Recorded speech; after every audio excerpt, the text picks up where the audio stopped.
Asudoma Sadgamaya Tamsoma Jyotirgamaya Mrityorma Amradam Gamaya Om Shanti Shanti Shanti Hari Om Tassat.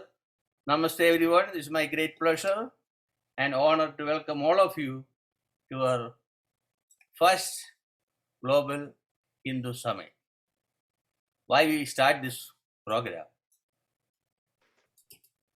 Because Swami Bua, who was the super centenarian, he was 123 years old, the cousin of Swami Shiva and one of my master. I was a caretaker to him in New York. He's originally from Kerala, Tamil Nadu border, and a disciple of Swami Vivekananda, spent time with Gandhi and lived 7 years with the Shah of Iran and taught the family of Iran, Shah. He taught yoga to the family and came to US and settled down in early 60s. I had a great privilege to meet him when I was little. Then thereafter, when I came to New York in 99, we kept in touch longer period. Then the last part, I was living with him. So actually, he's the person supported all of our movements, including promoting Yoga Day, Interfaith Week at the UN, and so many other events. He's a person brought me to the UN. Now, Yoga Community is a part of the UN NGOs. I'm proudly announce that we are doing something good for the community, global community. Here, I like to welcome our consul, Sri Dileepji from Indian Consulate in New York, and our Assemblywoman is going to join. And I want to mention our directors of this program, that is Professor S.R. Bhattji and Professor Dr. K. Gopinathan Pillaiji and Swami C. Admanandaji and other speakers and board members of the Yoga community and other organizations. Welcome everyone, and we are going to celebrate. This is our historic day in the world. We are creating something new. We are going to continue this every December. Even if I am alive or not, it doesn't matter, somebody will continue this one. So, without delay, I want to invite our Swami Sri Admanandaji. He's a very dynamic leader in our community.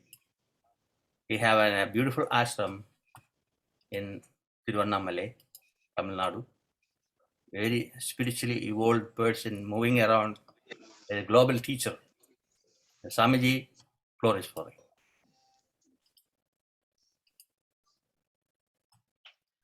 Please unmute yourself.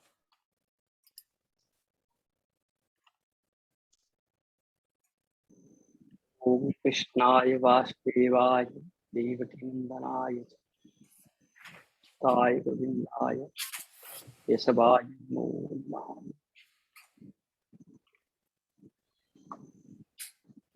Most revered and respected Swamiji and revered Sujita S.R. Bhattji, who is the inspiration for all my works here, and dear and respected and loved and revered Gopinathji, I offer my humble pranam to all of you for giving me the confidence and the motivation to be a part of this global community of seers and saints and scholars. And my humble pranam to all the participants here, the guest lecturers and seers. It is a rare opportunity to see and be in contact with such luminaries, such evolved beings. Because as you all know, we are going to share our experiences, our understanding, our ideas, and our visions about Sanatana Dharma, the global Hindu community, the world community. I can begin with this very fast thing that what we are all taught from the church. Sansarga jadas gunaha bhavanti. And this is the reason from childhood, in our tradition, in our religion, in our culture, we are always advised, encouraged, and motivated to be always in the proximity of enlightened beings, Mahatmas, saints, and yes. And this is such a rare day today to be in touch with so many saints and scholars. Our scriptures say that those who think of God, those who aspire to know God, experience God, understand God, serve God, or manifest God, they all are Mahatmas. So this is an occasion when we are able to meet so many godly souls. This Sanatana Dharma, what we talk, the uniqueness of our tradition, our religion. What is its uniqueness actually? Sanatana Dharma or Hinduism is not a philosophical system. The foundation of this tradition, this religion, this culture is based on realization. If we go to the origin of our cultural heritage, we see it all began with the 7 seers. Prior to the seers, there were 4 Kumaras, and the tradition of one manifested as many, the one manifested as the multiverse. This is the center, the central theme of our tradition, our culture. So it is not, we are not talking of unity in diversity. We are not talking of unification. We are only talking the manifestation of that one in many.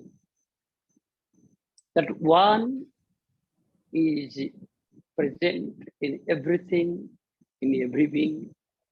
To realize that one is our sadhana, is our goal, is the mission for which we live on earth. This is what I have understood. I have realized as the essence of Hinduism. Not to know God, not only to realize God, but to manifest God. That is the uniqueness of Hinduism, Sanatana.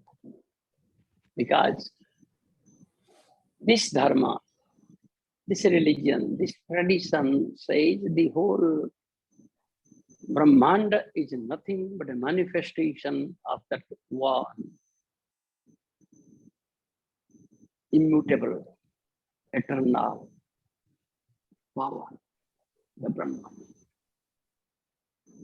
To realize that one is to feel that oneness with everyone. This is I will say, this is the human culture. This is the human tradition. This is actually the religion of whole humanity. If we go by the historical evolution also, we'll find that what we are calling nowadays as Hinduism is actually the oldest ism, if we call it an ism. But if we call it as a way of life, this is the standard life that was taught to us, not by philosophers or teachers, but by God Himself. So, how to manifest this? This should be the spirit of all those who believe in this Sanatana tradition. How this oneness can be manifested, can be felt. So it is not Sanatana Dharma, Sanatana tradition is not something I think is to be taught. It is something that to be lived. Our seers, our avatars, our masters, they rarely actually have taught. They have simply transmitted what actually they are. So, transmission is the essence of Sanatana Dharma. Teaching is confined only to the mind in man, but the transmission is received by the soul. And since the soul is one, when we truly transmit that oneness, that truth, that love, we can not only reach every human mind, but also we can be felt at through every human heart. This is the message of all the scriptures that we consider as the basic foundational scripture of Hinduism. So, because of this Kali Yuga, the era of ignorance, so many different religious practices, religious beliefs, perceived methods of ritualism, all this came, but all have their origin in this Sanatana. So, in the modern world, what is it that actually we as Hindus, we as the Sanatanis, what is it that we can actually give to humanity? We can, through our own life, through our own example of universality, we can reach everyone's heart. But reaching the heart is the essence, the foundation of Hindu culture, Sanatana.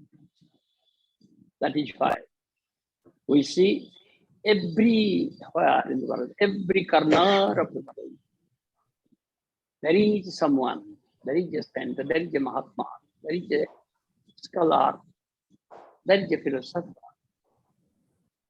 who It's through his life is transmitting this. The little learning I have from different scriptures of different religions, I have very little learning because I'm not a traditional scholar. I have not studied this Vedas or Upanishads as my foundational career course. But due to this tradition, the tradition in which I was born, I have made certain studies, and then I wanted to know in what way our religion is different from other religion, and I started studying the foundational scripture of almost all the present religions, and I found every religion has a root in this Sanatana tradition.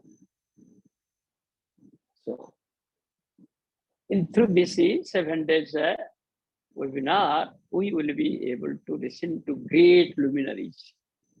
Pujya Swamiji has actually invited so many great thinkers and scholars that we will be having the rare opportunity to listen to many scholars. So I don't have anything to say about this. But one thing I have realized that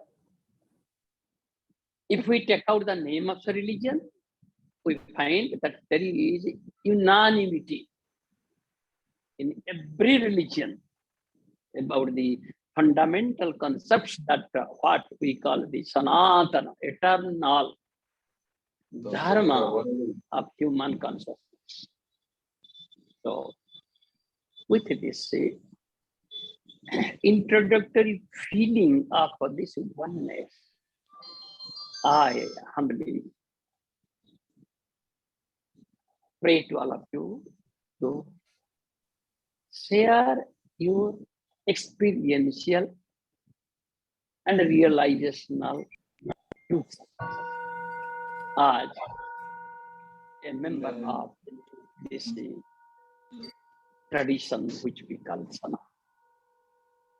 So there are great scholars, great saints who will enlighten us in a much better way, in a greater way, soul steering way, in many aspects of this Sanatana Dharma.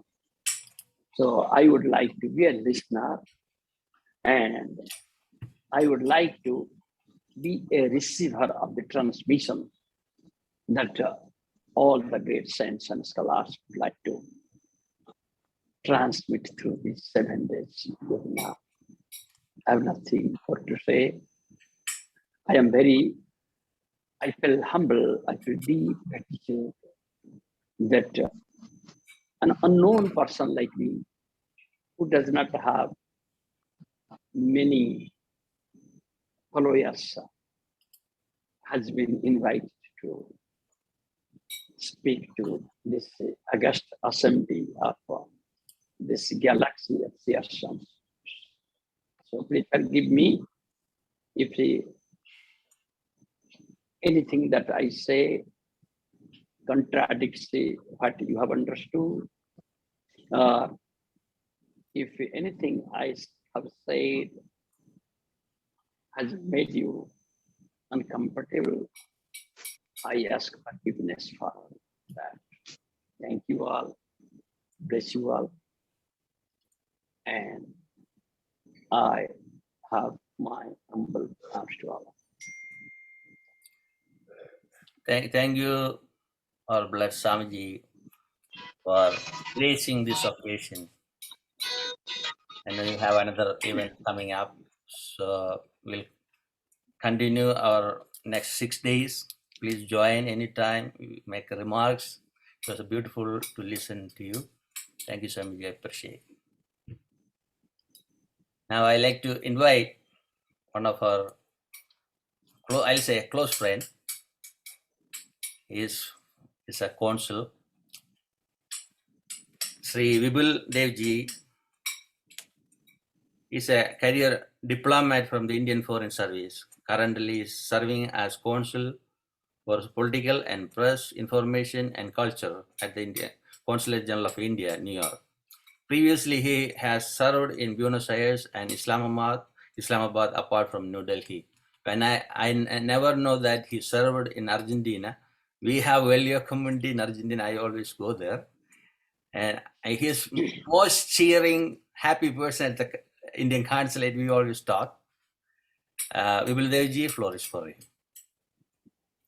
Thank you so much, Guru Dileepji, for this beautiful introduction. And good morning and good evening and hello, depending on your time zones, to all the people who have joined this conversation and all those who are following this this conversation today morning. And a special thanks to World Yoga Community for organizing this event. And I also, mention our Assemblywoman, Ms. Jenifer Rajkumar, and of course, Swami Atmanandji and all the dignitaries who have joined this meeting today morning. And I congratulate Guru Dileepji and World Yoga Community for organizing this conversation, this event on the Sanatan tradition. So, I mean, as we know from the name itself, Sanatan means something which is universal as well as eternal. So that is the message of the Sanatan tradition. This message is for those who are seeking truth and seeking divinity. And all those people who, whether they seek truth or whether they seek divinity, they reach at the same point. And all the religious traditions which emerged out of our great country, they, in one way or the other, they speak about those same things and same values. And as Swami Atmanandji spoke before me, he was talking about the oneness or the unity of all the human beings in the world, or all that is there, all that is out there. So as we all know that the central message of Sanatan tradition is that the divinity is there in each and every one of us. And the highest point that one can reach is to realize this, not just, by reading from books or listening from other people, but as realize this as a real experience of, one's own life. So that is the eternal goal. That is the central goal of the Sanatan tradition, no matter which strand of the Sanatan tradition you talk about, but that is the central message. The central message, just to repeat again, that there is this divinity and this unity amongst every one of us, and we all have to realize this. I'm really, really happy that Guru Dileepji and his organization and this network of wonderful people spread all over the world is taking out this message to every corner of the world. This is something that we need a lot in today's world, where there is more division than unity. There is more suspicion. So we need to spread the message of love and belongingness and this realization that we all are connected through the very core of our beings. So once again, let me thank and let me congratulate the organizers, and especially Guru Dileepji and all the people who have joined this noble effort. So with these words, I'll hand over the floor back to Guru Dileepji. Thank you so much. Thank you, Devji. That was a great blessing for us.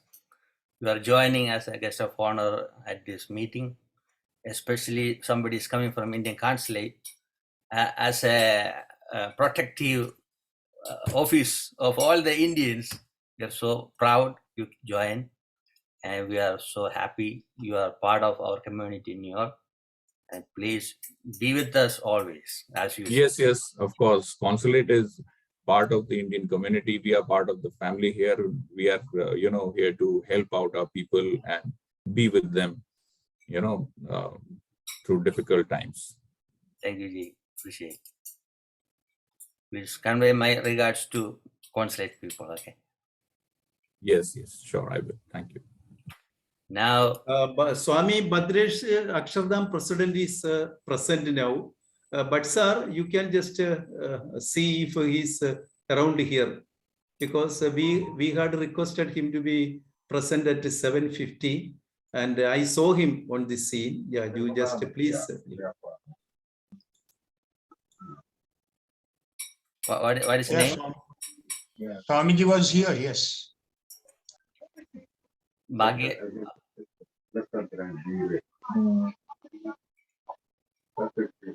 Oh yeah, Sadhu Bhadresh. But sir, can you announce about him?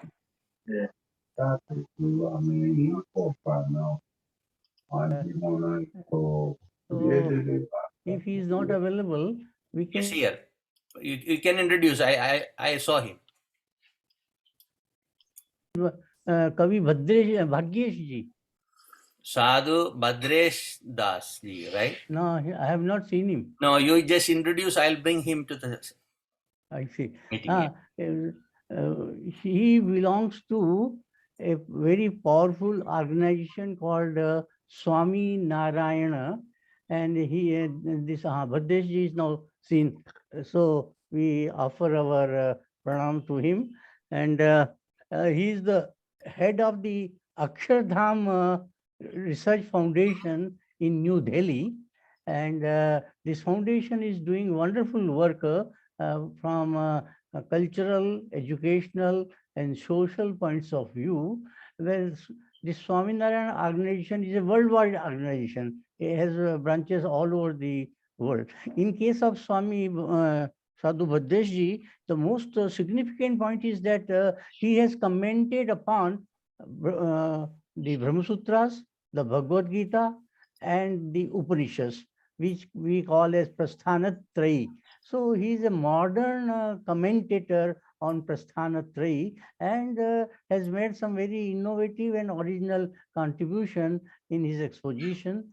So he is a saint, he is a scholar, and he is above all a very noble person. So we are fortunate in having him. He has some other program and to go, but he will be speaking on some other day also in full. So we now request him to make a brief presentation. So we hand over this mic to Swami Bhadresh ji. Yeah, thank you, Swami. Om Shanno Mitrasham Varunaha Shanno Bhavatvaryama Shanna Indro Bruhaspatihi Shanno Vishnurukramaha Namo Brahmane Namaste Vayo Tvameva Pratyaksham Brahmasi Tvameva Pratyaksham Brahma Vadishyami Rutam Vadishyami Satyam Vadishyami Tanmam Avatu Tadvaktaram Avatu Avatu Mam Avatu Vaktaram Om Shanti Shanti Shanti. Respected His Holiness Guru Dileepji, Swami Shri Atmanandji, Professor S.R. Bhattiji, other invited guests, scholars, researchers, students, and listeners. Sarvebhyo Namo Namaha. It is a great honor to be here with all of you today in celebration of the rich diversity, profound and timeless reflection, and universal excellence of Hinduism. The Hindu Dharma is well known as the Vedic Sanatana Dharma. The Hindu Sanatana Dharma has molded the way of life of millions of people in India and abroad, from ancient to modern times. It has a tremendous impact over our collective existence, our art, architecture, language, literature, and the way of life. The teachings of Sanatana Dharma repeatedly express values that are not just widely accepting, but applicable to all, regardless of their caste, color, creed, or nationality. Into eternity it echoes Vasudhaiva Kutumbakam. Let the world be my family. Even more expensive is our Vedas' revelation of a commonness that exists within not just humankind, but also all beings, both large or small. The Upanishads teach Isha Vasyam Idam Sarvam. It states Sarvam, not just you and me, but all beings, all humankind, all animals, and all things. It is these very sentiments the Bhagavad Gita affirms in its teachings, Brahma Bhutaha, Prasannatma, Na Shochati, Na Kankshati, Samaha Sarveshu Bhuteshu, Mad Bhaktim Labhate Param. It identifies Panditaha as Samadarshinaha and states when describing the virtues of devotee, virtues of bhakta, Bhagavan Sri Krishna says, Adveshta Sarva Bhutanam Maitraha Karuna Evacha Nirmamo Nirahankaraha Samadukha Sukha Kshami. In this way, the teachings of Hindu Dharma are not sectarian, but universal. These values underlying the universal acceptance of Vedic Sanatana Dharma is evident in no better place than its darshanas. The formation of the Vedic darshanas, Sankhya, Yoga, Nyaya, Vaisheshika, Mimamsa, and Vedanta darshanas transformed the Indian experience. Although vastly distinct in their belief systems, each darshana remained and continues to remain in deep, meaningful, respectful conversation and discussion with one another. The creation of Vada texts, the texts that present a darshana's positions and defend its principles upon considering various Purva Pakshas, serve as a primary example of how this discussion among darshanas consists of considerate and respectful acknowledgement of alternative perspectives. The principle underlying this darshanik discussion is Vade Vade Jayate Tattva Bodhaha. We come closer to the truth through discussions. The Vedic Sanatana Dharma teaches us Sangachadvam Samvadadvam Samvo Manamsi Jayatam. The Sanatana Hindu Dharma encourage discussion to seek among all things not to be true, but truth in itself. It is in search for such truth that Vedic Sanatana Dharma values freedom of thought, freedom of creative expressions, universal acceptance and understanding, to speak against any position. Disrespectfully and carelessly is to speak against not only its people, but their values and the principles they live by. In this case of Hinduism, to condemn Hinduism is to revolt against freedom of thought, to criticize creative expressions, to deny universal acceptance, to discriminate against understanding, to war against peace, to hate love, intolerance against teachings of tolerance, disrespect against value of respect. When others misrepresent these values of Hindu Sanatana Dharma, some people feel hurt, and they should. But we should never live in fear, because Vedic Sanatana Dharma has flourished, touching hearts and minds of all those who have but tasted its wisdom. It has flourished beyond the boundaries of any single nation, and will continue to flourish beyond this tiny sphere of we call Earth into the eternity of space and time, because the Hindu Sanatana Dharma teaches humankind not just to tolerate, but to respect other religions, not just to exist, but to coexist, not just to hail, but to help others. We must not progress at the cost of others, but sacrifice a part of ourselves for the good of others. These are the basic teachings of Hindu Dharma. I congratulate the organization for this conference, for arranging this event where we all can come together to explore and participate this immense glory of our Vedic Sanatana Dharma. Please be educated and educate your family members, friends, and people around you about Hinduism, or in other words, Hindu Sanatana Dharma in its original form. So during these trying times, there is an ever greater need in both India and throughout the world to not just participate, but also actively contribute to the reflections conducted in conferences such as these. I offer my humble prayers to Parabrahma Bhagwan Swaminarayan and my Gurus Pramukh Swami Maharaj and Mahant Swami Maharaj, that they may continue to shower their blessings on all those who have attended this conference. Om Shantihi, Shantihi, Shantihi. Thank you, Swamiji, for blessing us and gracing us.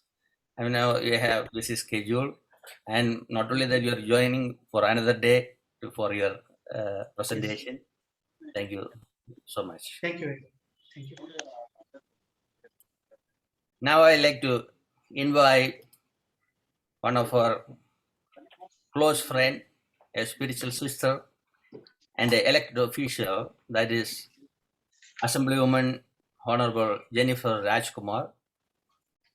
She was born and raised in New York. She is the daughter of immigrants from India who first settled in Queens. As a teenager, she attended Hagley School. She earned a Bachelor's of Arts degree from the University of Pennsylvania and a Juris Doctor from Stanford Law School. And Penn, she received the Alice Paul Award for Exceptional Community Service to Women and Families. On February 6, 2017, Governor Andrew Cuomo appointed Jenifer as the Director of Immigration Affairs and Special Counsel for the New York Department of State. Jenifer Rajkumar also served as a statewide surrogate for Governor Cuomo. And recently, she won the election, the Assembly District of 38 in Queens, New York. She is the first South Asian American woman and a Hindu woman elected to New York State Assembly, New York office. I met her 5 years back at the UN as a young person from the Governor Cuomo's office. I was looking how she's speaking at the UN. I was telling my friends, I think she's going to run for the election. That happened. Here is our Honorable Assemblywoman Jenifer Rajkumar. Floor is for you. Thank you for that gracious introduction.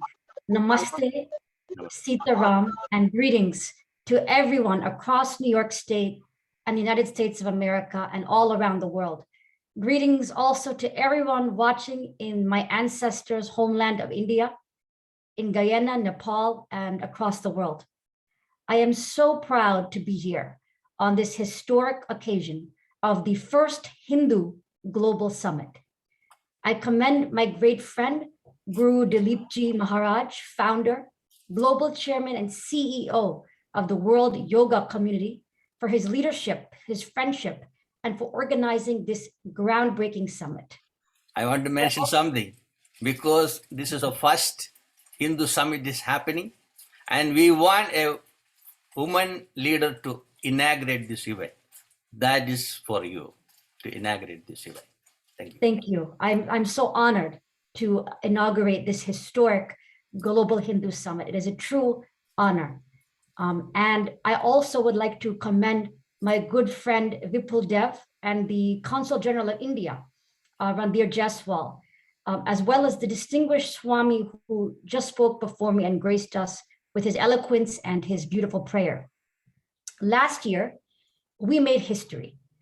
I became the first Hindu American ever elected to a government office in the state of New York. But I know I'm certainly not the last one. I am also the first Indian American woman to be elected to a state office in New York. My favorite city in India is Varanasi, and taking a boat ride down the Ganga River was one of the most wonderful experiences of my life. I send my greetings to everyone on this Zoom who's from India today. The Hindu community is breaking barriers like never before here in the USA. This is our time. We have emerged in the USA, and it's time for us to take our seat at the table of power in our great country. When I started my campaign last year for state office against an 11-year incumbent, people said, "You are a nice girl, but you have no shot. It's impossible." But we won. And not only did we won by the largest margin of any challenger in the state, with a whopping 27 percentage points. The people supported us, and we made history. Through it all, my Hindu faith guided me. As a Hindu American, my faith has seen me through. I became a vegetarian and have remained that way since college. I meditate every day by saying the ancient Sanskrit words of the Gayatri Mantra. I focused because my dad always told me to focus, like Arjuna in the Mahabharata. He told me the story of the Pandav brothers, who all tried to shoot a bird with their bows and arrows. Only Arjuna was successful. Why? Because he saw only the eye of the bird. So every day, I focus only on the eye of the bird. My dad also told me that in the Ramayana, Ram could not defeat Ravan alone. He needed friends and allies like Hanuman and the army of monkeys and bears. Learning from this, I seek friends and allies because only together can we make real change. And I prayed to the great goddess Durga. She showered me with her blessings, and that is why I succeeded and became a state assemblywoman. But most of all, I have always been touched by the deep tolerance and love embedded in Hindu faith. As a Hindu American, I was always taught that God is Om, and that Om can take many forms. God can be Krishna, God can be Goddess Lakshmi, God can be Ganesha. God can also take the form of Jesus. God can take the form of Allah. As a Hindu, I adopt other faiths as my own. As a Hindu, if anyone comes from my Muslim, Jewish, or Christian brothers and sisters, they will have to get through me first, because I love them like myself. In my race for the state legislature, I won across all demographics, ethnicities, and faiths. And part of the reason is that as a Hindu, I love all faiths like my own.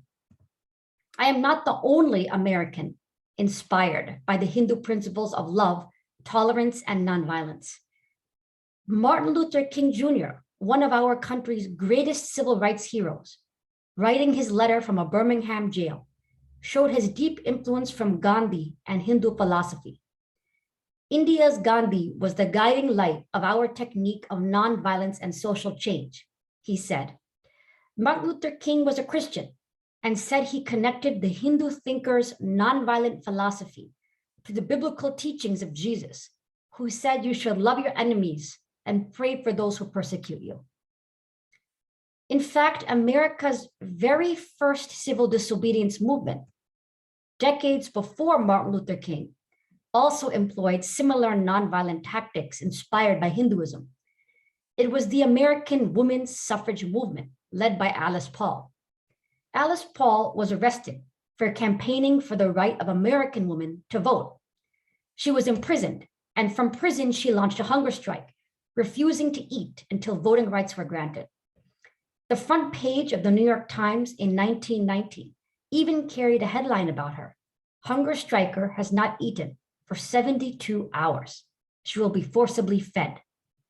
Her nonviolent resistance, much in the style of Gandhi, pressured government leaders to pass the 19th Amendment to the Constitution, granting American women the right to vote. And American women have now been voting for exactly 101 years. I would therefore like to propose that as Hindu Americans, we contribute our beautiful dharmic light to the country and spread our dharmic light, including the love, tolerance, and belief in service embedded in our faith all across the country. Hindu Americans have so much to offer to our great country. As the first Hindu American elected to government office in New York, I am proud to announce that I issued a proclamation declaring October Hindu Heritage and Awareness Month in New York State. October from henceforth every year will now be Hindu Heritage and Awareness Month in New York State. This year, for the first time, Diwali was celebrated at One World Trade Center with a fireworks display. I was proud to light the Diya lamps for Diwali at One World Trade. I also introduced a bill in our state legislature to make Diwali a school holiday in New York City. My bill received widespread support across New York, and I am proud to say that our new mayor, Eric Adams, has committed to making Diwali a school holiday in New York City. Eric Adams is one of our country's greatest leaders, and I am proud that he recognizes the beauty of Diwali. But most of all, like a true Hindu, I commit every day to the life of the Karma Yogi, uplifting vulnerable New Yorkers, promoting healthcare for all, helping young people by creating the best educational systems possible, and supporting veterans who put their lives on the line for our country. I send my greetings today to Hindus all around the world. And I am also proud to report that this year I established Nepal Day in New York State. Nepal will now be celebrated in New York State every year in May 28th through Nepal Day. I also established Mount Everest Day in the state of New York, which will take place on May 29th every year to honor all the brave climbers of the Sherpa community that have summited Mount Everest. And just as the Sherpa community has climbed to those highest heights, so will Nepali Americans in New York climb to the highest heights in the USA. And for all the Punjabis here today, I am proud to tell you I established Punjabi Awareness Month in New York State. I introduced it in the state legislature and it passed unanimously. So this April was the first time we celebrated Punjabi Awareness Month in New York State, and we will celebrate it now every April from henceforth. And for all the Guyanese Hindus watching today, I am proud to report that this coming year, 2022, New York State will, for the first time, commemorate Indian Arrival Day, when Indo-Guyanese first arrived to Guyana on ships from India. And finally, as the first Hindu American elected to government office in New York, it is my great honor to inaugurate this historic Global Hindu Summit and to present a New York State proclamation, which is one of my office's greatest honors, to the world yoga community on the occasion of this historic summit. So I would like to read the text of the proclamation. The state of New York, in honor of World Yoga Community NYC on the occasion of the first Global Hindu Summit. Whereas today, World Yoga Community NYC has organized the first Global Hindu Summit. The purpose of this summit is to propagate Vedic wisdom, which constitute the foundation of Hinduism and the historical trajectory of human striving for peace and well-being. Whereas the Dharma tradition has never been more relevant than today for addressing so many domestic and global challenges. We commend Guru Dileepji Maharaj, founder, global chairman, and CEO of the World Yoga Community, for his leadership in organizing this vital summit. This summit provides the opportunity to apply ancient Vedic wisdom to our modern day challenges with the hope for a conflict-free, pandemic-free, and sustainable future. Whereas despite our numerous contemporary challenges, we gather here today with optimism, courage, and hope for the future. Therefore, let it be proclaimed that I, Assemblywoman Jenifer Rajkumar, by the power and authority vested in me, this 11th day of November, honor World Yoga NYC on the occasion of this historic summit, worthy of the esteem of both the community and the state of New York for their wonderful work. Congratulations. Additionally, I will also be honoring with citations a few key members, including Sri Lemuel Patol, a superlative spiritual leader. And he's a trustee of World Yoga Community as well, promoting the health and mindfulness of all. Additionally, New York State would like to honor Sri KLS Bhushan, Esquire. Sri KLS Bhushan, Esquire, is an outstanding leader in the spiritual community. He's also a trustee of the World Yoga Community. And people of all backgrounds learned the value of the yogic lifestyle through his work. Also, I would like to commend on behalf of our state, Dr. Padmini Murthy. She's an outstanding leader in medicine, and she advances the spiritual, mental, and physical well-being of all. New York State would like to honor her and her for being a superlative physician and medical expert, as well as a role model to all women in medicine. And also to Reverend Denise Scotto. Reverend Denise Scotto is a superlative humanitarian and spiritual leader. She's also an outstanding expert in law and policy who is called upon by the international community with a distinguished career advancing human rights. She's an advisor and trustee of World Yoga Community. And then finally, to our very own Guruji, the global chairman and CEO of World Yoga Community.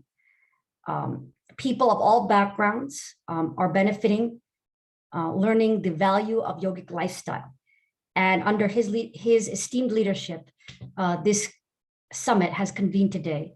And I look forward to many, many more of these summits. And I'm so proud and so honored to inaugurate the Global Hindu Summit on this beautiful day. Thank you so much. Thank you, our beloved, honorable Assemblywoman Jenifer Rajkumar, inaugurating this historic event. I know you are going to step in different heights in this country. Don't think I am a little greedy, because I am looking forward to you to be in the White House one day. Dreams will come true. We Indians suffered a lot. We had trouble for decades, centuries by other people, and our parents, great parents went through hardship. We came to this country. Still, we love everybody. That's the way we Indians treat other people. I know you can do better every single day. I always watch how you are doing with our community. Not only Indian community, you serve all the different community from South Asia, Asia, even Americans, Africans. That's why you are all over in New York State. Thank you so much for joining us. I know you have busy schedule. So I'll be in touch with you. Thank you. We appreciate. And we want to make sure all of our speakers and coordinators, they're happy because I told them you are coming. And Professor Bhatt and Professor Gopinathan Pillaiji, they are the partners for this event. They're from India. We are coordinating from different ashrams and schools. Thank you. Appreciate it.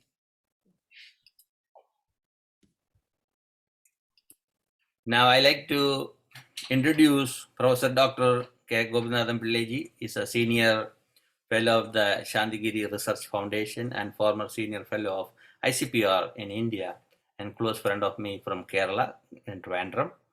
I like him to take over the program and introduce Professor Bhatt sir for the keynote speech. Dileepji, close for you. And unmute yourself. Thank you, Guru Dileepji, because we all are convinced of your, enterprising career and leadership quality, and the way in which you coordinate people belonging to different stratas and pushing forward the great ideals of Indian spirituality.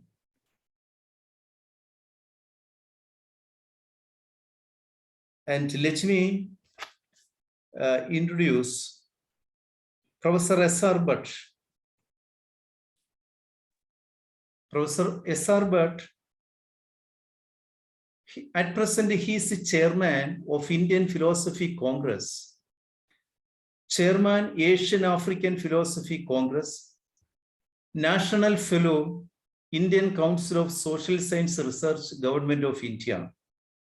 He was former chairman, Indian Council of Philosophical Research, former professor and head of the Department of Philosophy, University of Delhi.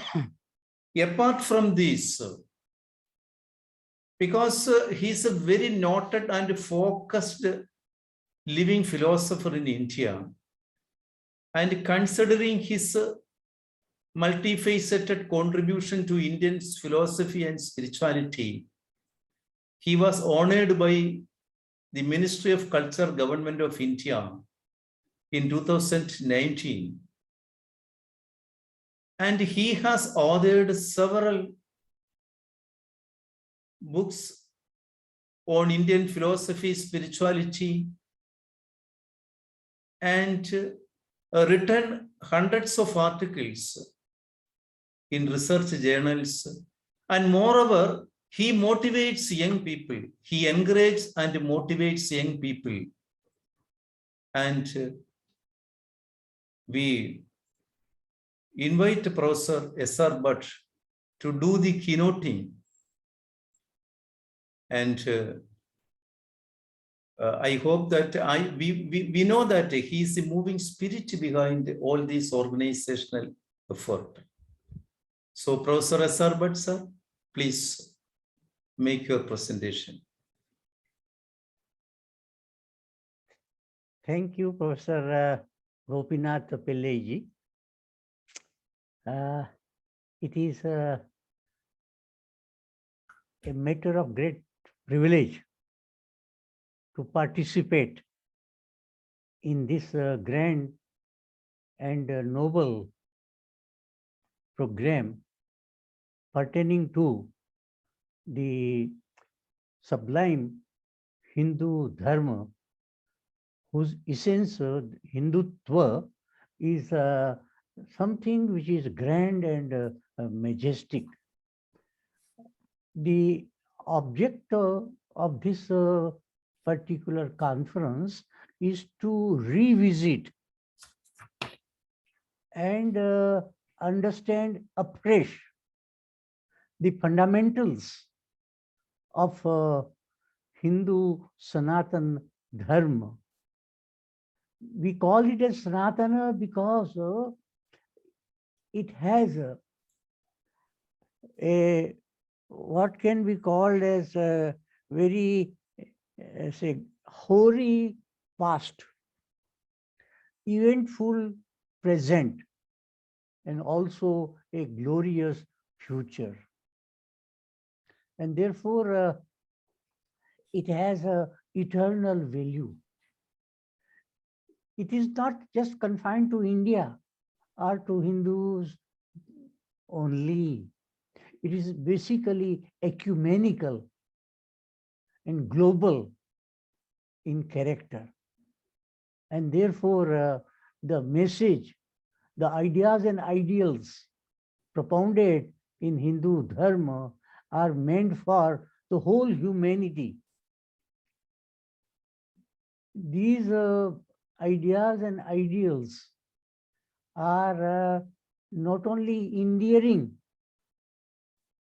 to humankind, but also liberating from all sufferings, all imperfections, physical, mental, intellectual, and also spiritual.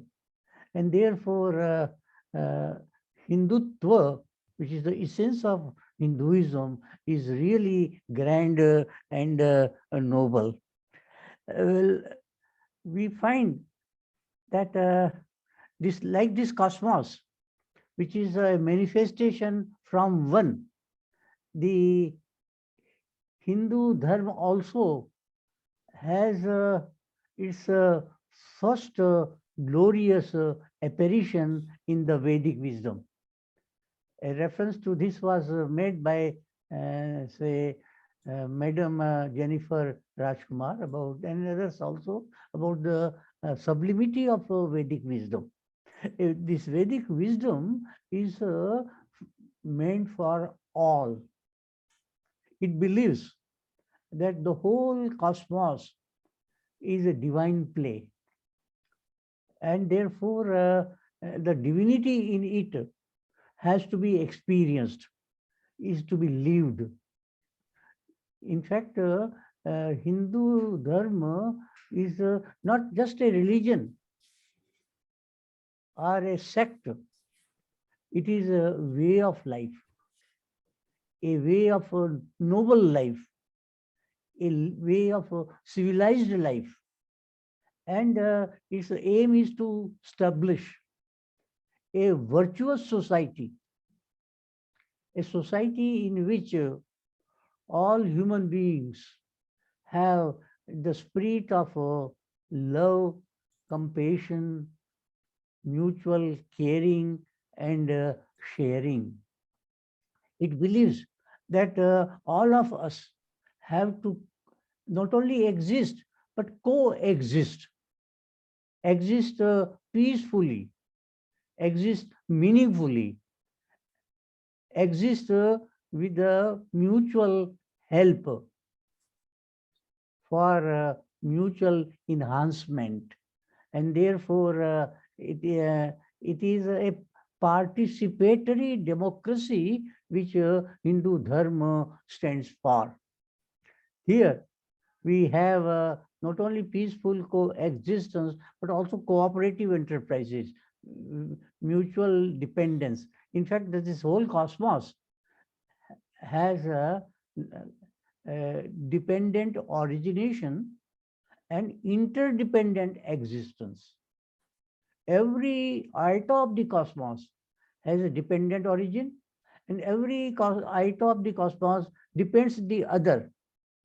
We may be aware of it, we may not be aware of it, but there is this mutual dependence, mutual reciprocity. And therefore, this cosmos is an organic whole. According to Hinduism, therefore, we have to live a life of an inclusive whole, a whole which includes multiple parts as its own, part and parcel of its own being. This Hinduism, therefore, is most Catholic, most tolerant, and it is open to receiving others with respect, with love, with friendship.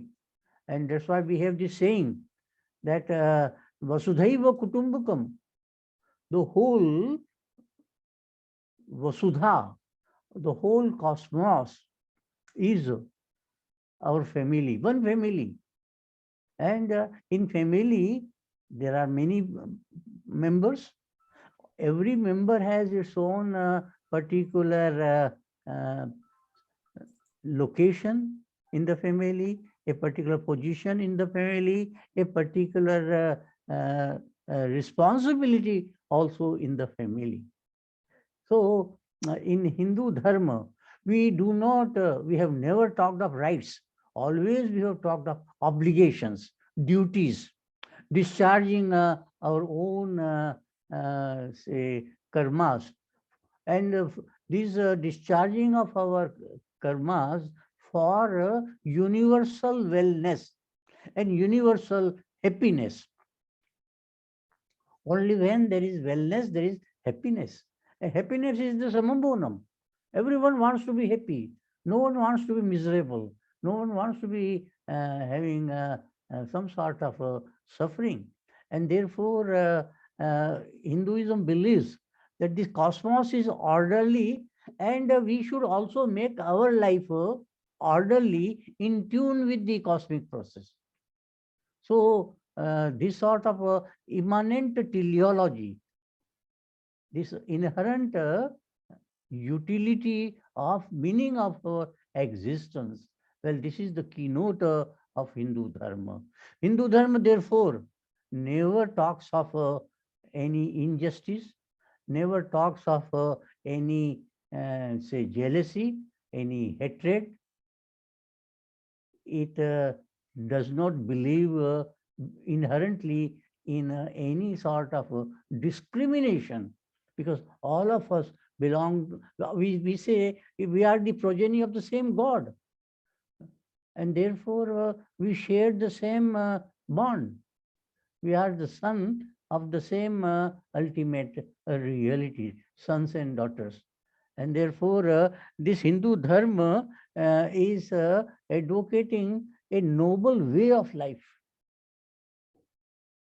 And therefore, its essence, that is Hindutva, has to be properly understood. Unfortunately, most of us, because of historical circumstances, do not have proper understanding of the essence of Hinduism. Many of us are ignorant about it. Many of us have maliciously distorted it. And therefore, we have to set the record straight. We have to put the fundamentals of Hinduism or Hindutva on a proper setting and a proper perspective. This is one of the objectives of this particular webinar. In fact, we have planned this webinar as a sort of a series. One is being organized here in New York. We shall be organizing in other parts of the globe also, so that this real ecumenical character of Hindu Dharma is brought to the fore, and is not only made known to the people, but also made them lead the life in accordance with these noble virtues. The virtue ethics that has been propounded, well, a reference has been made to Vedic wisdom. Samvadaddam, samgachattam, samvo manansi janatam.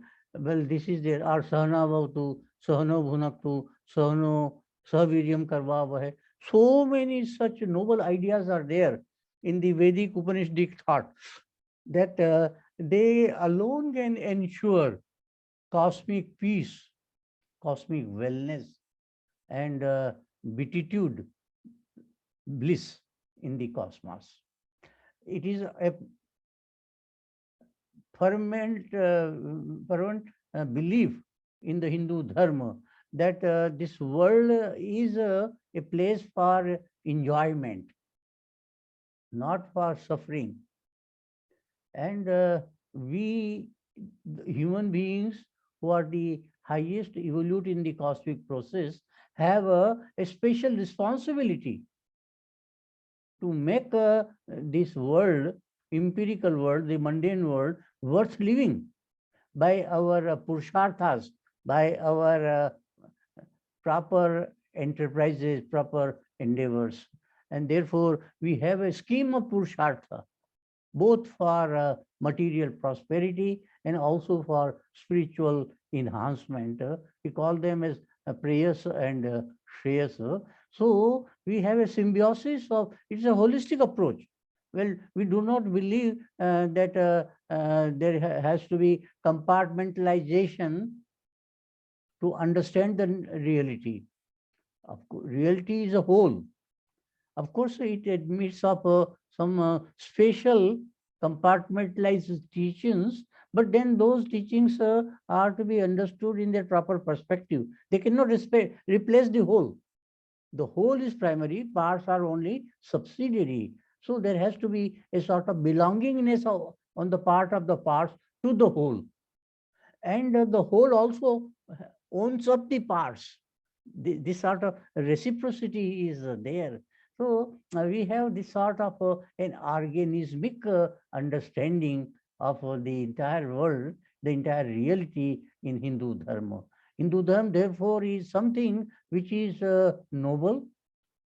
It's something which is to be universally appreciable, universally practicable, and something which is the need of the times. We find that in modern times and in the past also, although has not been existentially well, there are many, many problems humankind is experiencing and suffering from. We have, say, conflicts are there, we have clashes are there, we have wars are there, bloodshed is there, violence is there, injustice is there. So many such ills and evils have vitiated our existence. And therefore, it is high time that we look to the value schema propounded in Hindu Dharma, which is meant for the whole humanity, not for Hindus or Indians alone. As I said earlier, it is basically ecumenical in character. And Karmantu Vishwamaryam, this is the message of the Vedic Rishi, that let us make the whole world noble. Then only the world can be a nice place to live in. Therefore, what is needed is that we must revisit and understand afresh the fundamentals of Hinduism, not being misguided by malicious minds, or not being ignorant about them. It is ignorant people only, or there are some people who have some evil intentions. They find some sort of faults and this thing or that thing, but the noble qualities are there. And of course, distortions are there. Distortions in the course, long course of history, there have been mutilations in the Hindu mode of living. Those distortions are to be eradicated. We have to, so we should have dual enterprise. The positive one means to adhere to the noble ideas and ideals, and the negative one means to remove, to get rid of all those distortions which have crept in. They are not the essence of Hinduism. They are all outside impositions. They have come from outside, and therefore they have to be checked so that the vicious form of some aspects are not only cured but also eradicated. We in this Hindu Dharma is basically symbiotic and holistic, and therefore it talks of a triple yoga: the Jnana Yoga, the Karma Yoga, and the Bhakti Yoga. Well, it caters to the cognitive dimension, the affective dimension, and the cognitive dimension of our existence. It believes in harmony, harmony between individual and the family, family and the society, society and the nation, nation and the whole world at large. So it talks of harmonious living. So harmony is in fact the basic tenet of Hindu Dharma, and therefore we talk of, we say, well, all this is possible only through proper enterprise, which we call as sadhana. And this sadhana is not to be just learned from text. It has to come from our own inner experience. It is experience centricity, as Swami Atmananji also has pointed out. We have this emphasized. So it is a experience.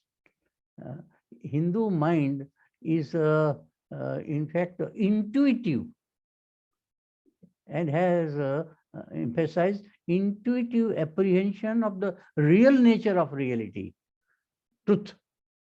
And if you know the real nature of reality, we will find that we are all coming from the same source.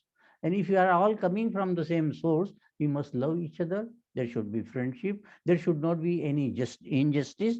There should not be any discrimination. Sadhu Bhadresh also talked about equality, samadrashti. Well, we must treat ourselves and others as equal. And we have not just to love our neighbor, we have to love the whole cosmos, not just humanity. We have to love the whole cosmos. We have to love nature. We have to respect nature. We have to love and respect all subhuman species. In Hindu Dharma, therefore, we worship snakes also. We not only worship cow, we also worship snake. And there is a particular festival in a year for snake worship. So everything in this cosmos is valuable. Everything has inherent worth and also instrumental value. This is what Hinduism tells us. So my submission therefore is that let us understand the true spirit of Hindu Dharma. What exactly this Hindutva stands for. And after proper understanding of it, how to practice it, because it has a strong theoretical foundation, but also it has a very, I should say, useful, efficacious, practical utility. It is the practical part of it which is more important, and that's why we say it is a way of life. It is a view of life also, but it's a way of life based on that view of life. It's not love of wisdom. It is love for a life lived in wisdom. And this is what Hinduism stands for. I don't want to elaborate more on this particular thing, but then I would like to finish by saying that Hinduism is grand and noble. It's and it accepts everything. It tolerates everything. It doesn't negate anything. And therefore, it is not exclusivist, it is inclusive. And therefore, it includes everything. So a good Hindu, therefore, can also be a good friend of a Muslim or of a Christian or of a Jew and so forth. Well, in the holy land of India, we welcomed followers of all religions, and they do exist. Of course, at times there are some acrimonies due to some misunderstanding, but then they are all coexisting. And this is the beauty of our country, India. And therefore, the majesty of Indian culture is because of Hinduism. And therefore, we have to properly understand what Hinduism stands for. So, friends, I, on behalf of all the organizations associated with this organization, because my organization, International Association of Philosophers, is also associated with this organization. So on behalf of all of us, I welcome you, and I sincerely request you to go to the fundamentals of Hinduism with an unbiased mind and see what is true, good and beautiful therein, which can be emulated. Vedic seer used to say, Sa Prathama Sanskriti Vishwavara.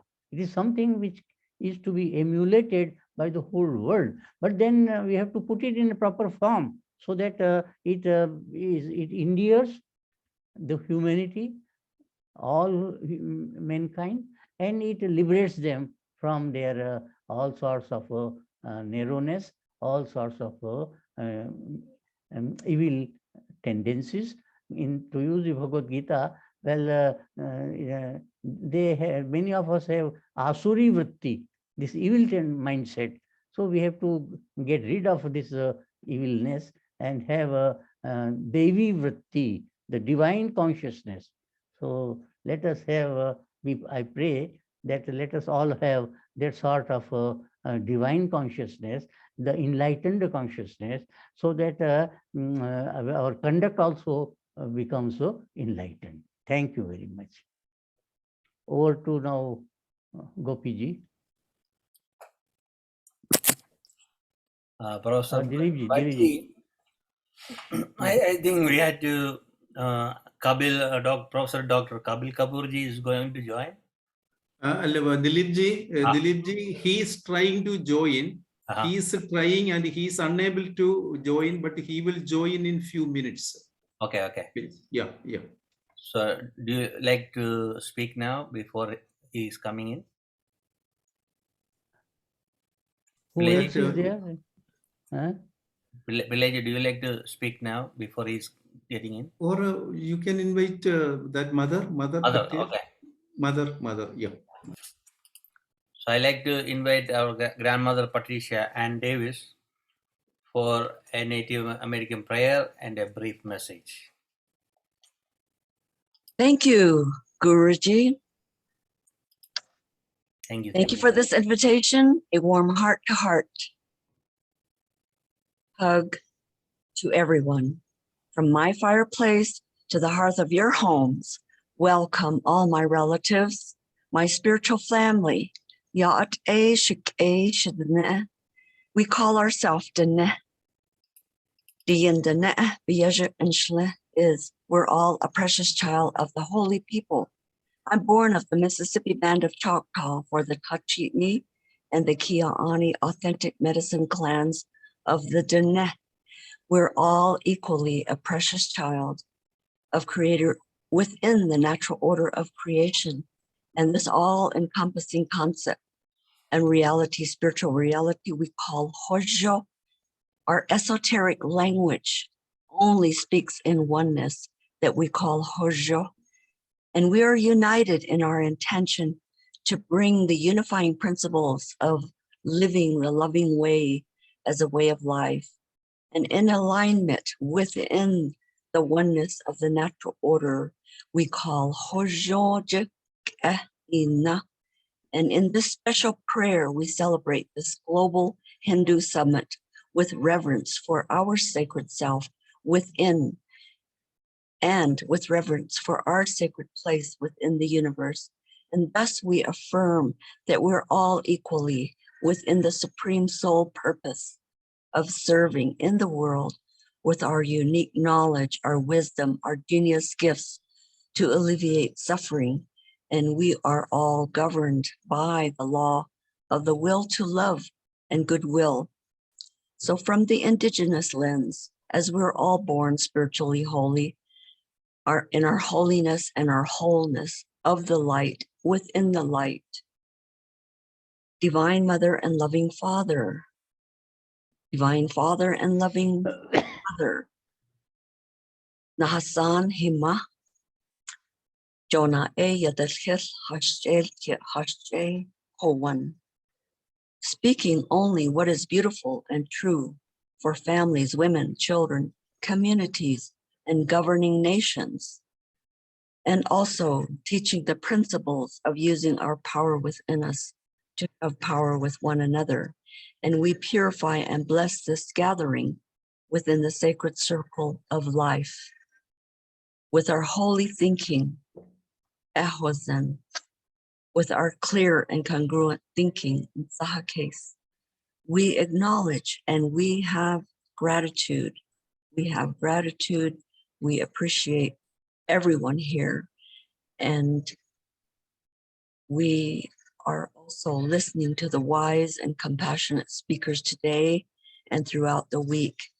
Therefore, I say to all of you, the Diendene Biajanchla, Hojo Nahaskli, Hojo Nahaskli, Hojo Nahaskli, Hojo Nahaskli. There is love and peace within us and around us eternally. Thank you.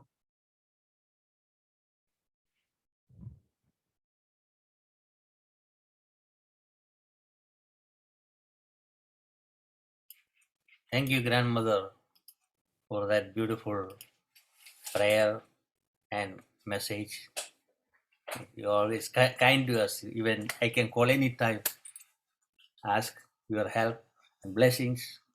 And those who are in the meeting, I want to mention that she's one of the elder in the Native American tribe in USA. And currently she is the... Here I am, sir. I think I am here. Okay. Yeah, Call yeah. you. 1 minute. With Yeah. my hair Yeah. flying. Yeah, You're yeah. representative for the indigenous community affairs for the Value Committee at the United Nations.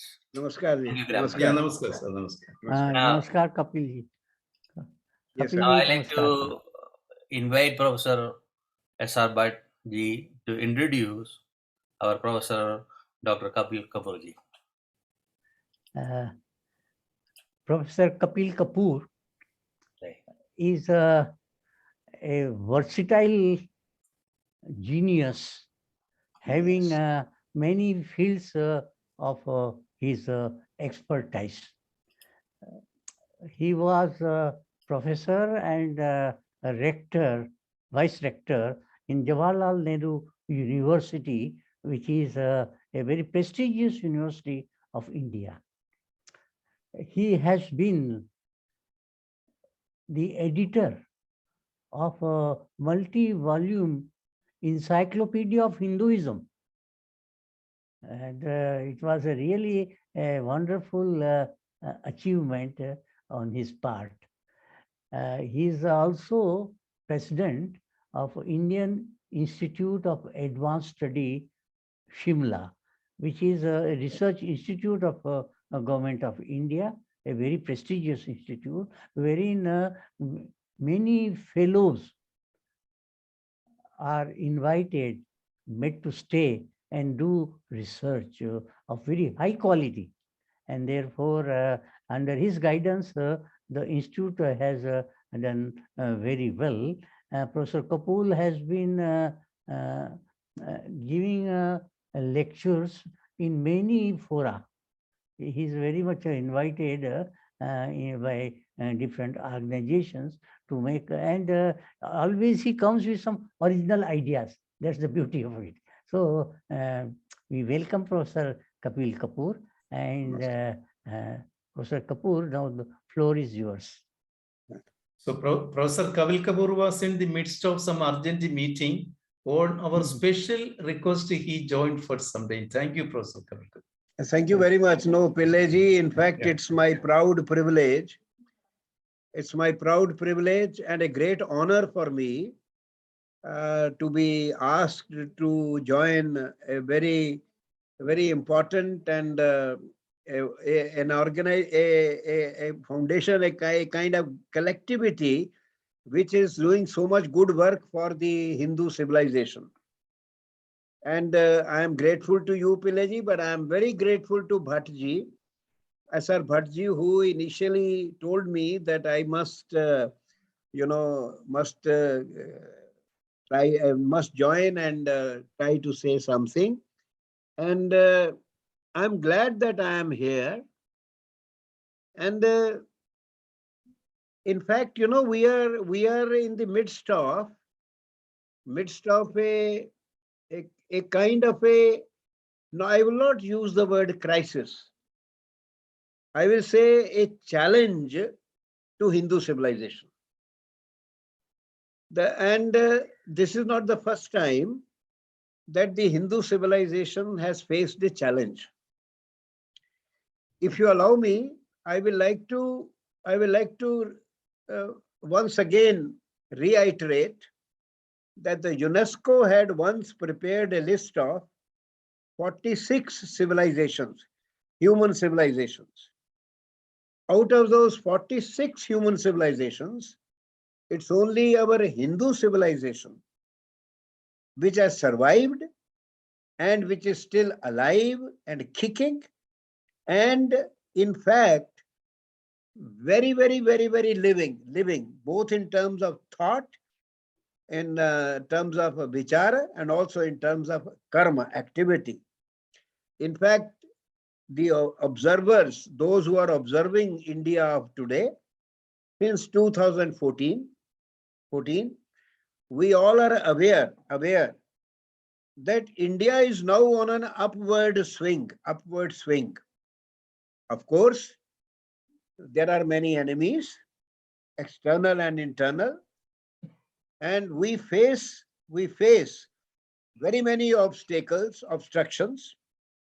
We lost our a great warrior, yesterday, 2 days back, we lost our great warrior, a man who made it possible for India to face several enemies at the same time.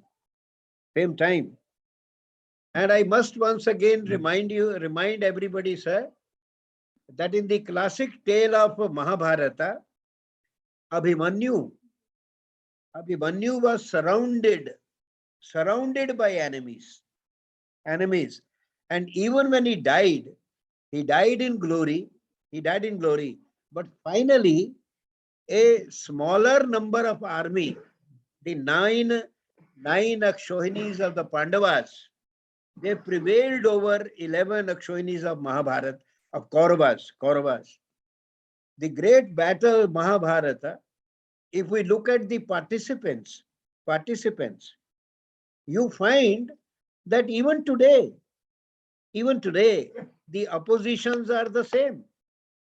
The northwest is on one side, including Gandhara, and Madhya Desha, the rest of India, and south of the Narmada, they are on the other side. The Panchalas are in the Madhya Desha, and the Kauravas are in the northwest.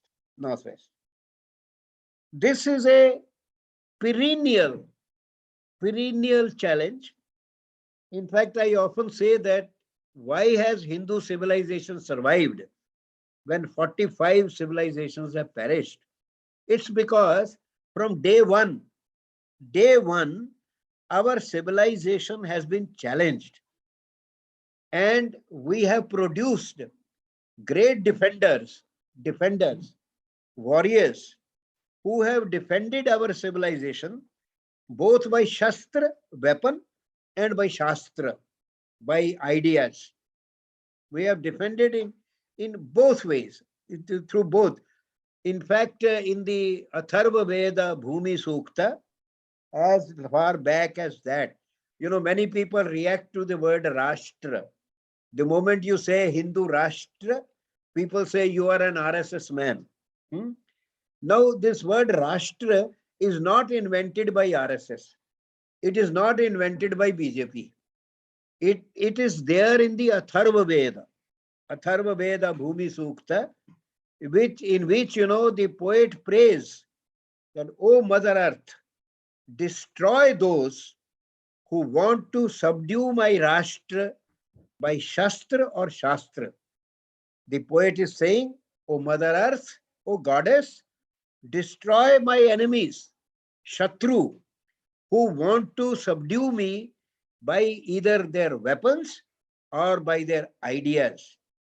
It's a sad fact of Indian history that by 19th century, when the British came, we were subdued in both ways.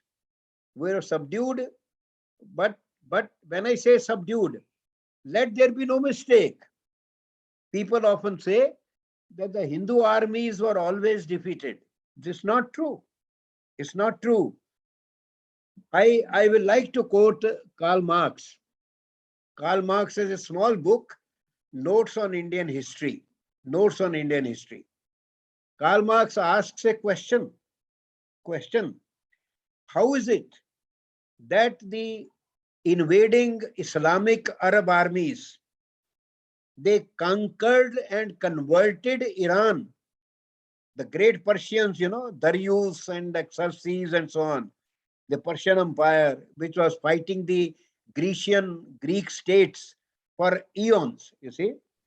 He asked the question, how is it that the invading Arab armies, they not only defeated, but converted Iran in 30 years, 30 years. And then he wonders, how is it that from the borders of India to Delhi, 900 miles, 990 miles, it took the invading Arab armies 400 years, 400 years. While Iran was subdued in 30 years, they covered 990 miles in India in 400 years. Every inch was fought by Hindus. I must also quote Al-Biruni, who came with Mahmud Ghazni. He said that the Hindus are very different from us. They are three-way different. One, they are not afraid of death. Number two, they always speak the truth. And number three, they are very proud of their knowledge. Of course, you will all agree, today, all the three things have been upturned. Today, the Hindus collect enough money so that 7 generations can eat. Today, Hindus do not tell the truth. And today, Hindus are not only not proud, in fact, they think all knowledge comes from the West. But India's history of 10,000 years is a history of loss and recovery, where knowledge has been lost and knowledge has been gained, recovered.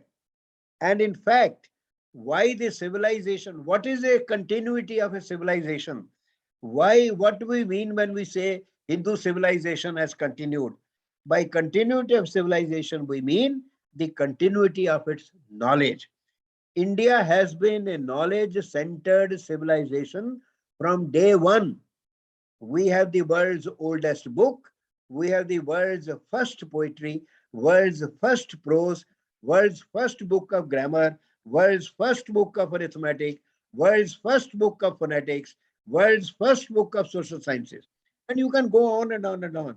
So we are in fact, no, I mean, we don't want to use that trite phrase now, Vishwa Guru. In fact, we are the Manas Gangotri of world's knowledge. And if you read Max Muller's What India Can Teach Us, that is exactly what he says, that India can teach us everything. India has taught us everything. So this knowledge centering, when India is threatened, when Hindu civilization is threatened, it is when the Hindus forget their knowledge heritage. And they become like Hanumanji, they suffer from a Hanuman syndrome. You remember on Rameshwaram, when, when Jamvant asked that, somebody has to go to Sri Lanka to find Sita ji, who will offer?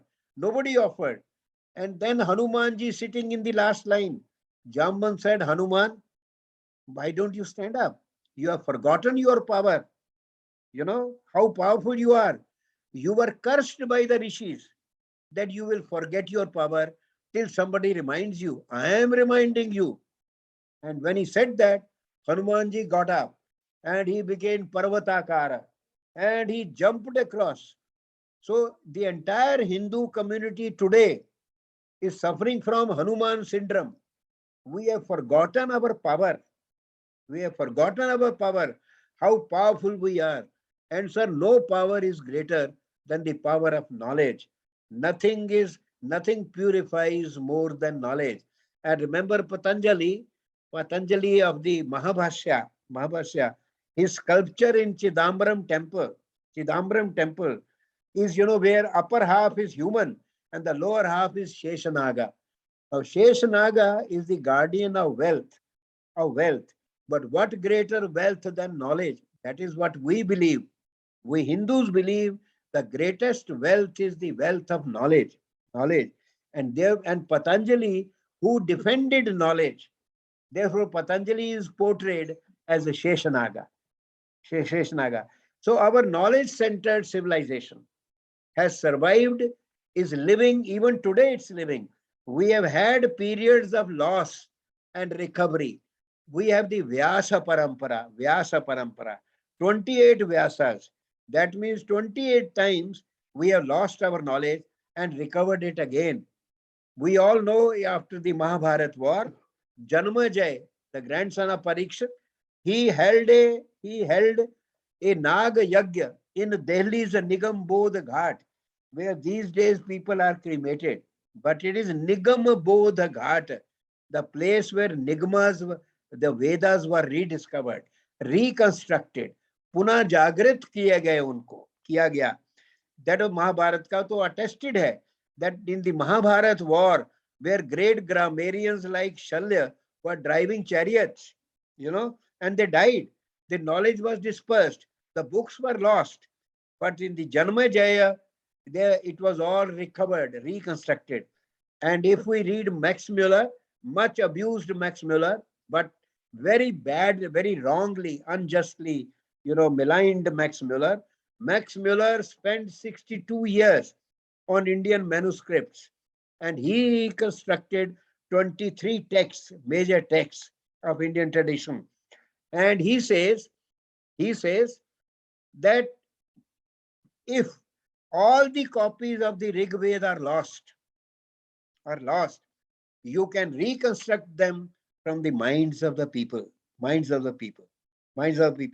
And that is what is possible. Now, this knowledge, which is the center, what is this knowledge? This knowledge is Vedic knowledge. Vedic Vangamaya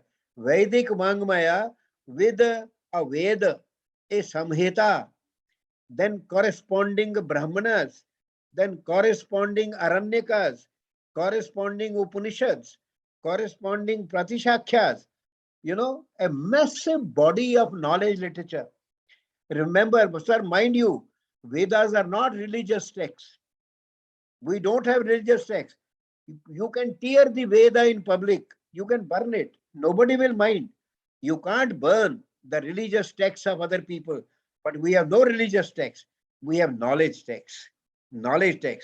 And the Indian civilization, the Hindus, they preserved these texts because they were knowledge texts. And nothing is greater than knowledge. Jnana Kendrit. I will conclude by saying that Indian civilization is knowledge-centered. Jnana Kendrit Sabhyata. Indian culture, Bharatiya Sanskriti, is mulya paraka, loaded with values which are derived from this knowledge, whether it is from Charaka or it is from Upanishads, whether it is the narrative of Satyakama Jabala or of Nachiketa. The Indian civilization is knowledge-centered. Indian culture is value loaded, and Indian society, Samaj, is kartavya parak. Duty oriented. We are a duty oriented people. Our constitution is a misfit in our culture. Our constitution stresses fundamental rights, but we as people, Hindus, we don't talk of rights. We talk of duties. What is my duty towards others? Duty is a harmony promoting thing. Rights is a conflict promoting thing. But anyway, Indian society cannot be easily dislodged. So Indian civilization knowledge centered. Indian culture value loaded. Indian society is kartavya paraka, duty oriented. And the what you call consciousness. It is there's a chaitanya ki ek atamta, a unity of consciousness all over India, generated by knowledge, generated by thinkers like Adi Shankara, who traveled 3 times across the country and bound the country in a unity of thought. And our identity is Sanatan Dharma, Shashwata and Sanatana. And we have 28 times lost it, 28 times recovered it. Sir, today we are in the process of recovering it. We are recovering our strength. We are recovering our knowledge. We are recovering our values. I am very optimistic about our future. Thank you very much. Thank you, sir. Thank you, sir. Kapoor for a very informative as well as enlightening talk. You have rightly pointed out that there is an inherent vitality in Hindu dharma, which provides it a survival instinct. As Iqbal said, कुछ बात है कि हस्ती मिटती नहीं जहाँ से. So we have therefore a sound value base of our mode of Hindu mode of living, and those values come from our knowledge. So ours Yes, is yes. knowledge-centered civilization. Civilization. And we don't make any distinction between knowledge and values. No. Bodhicitta and Bodhicharya, they are not to be made apart. They are complementary to each other. So knowledge and conduct. So you have very rightly pointed out. Now over to Gopiji.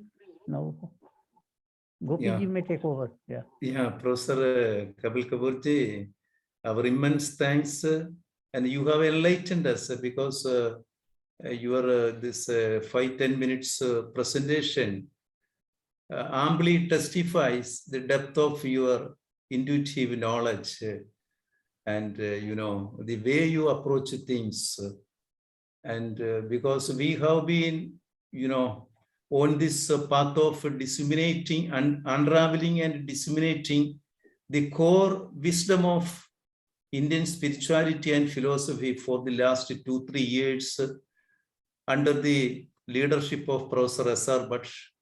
Shantigiri Research Foundation has been organizing continuously this dialogue and discourse on Indian spirituality, the various dimensions of Indian spirituality and philosophy, and how it can be rejuvenated in accordance with the present needs of time.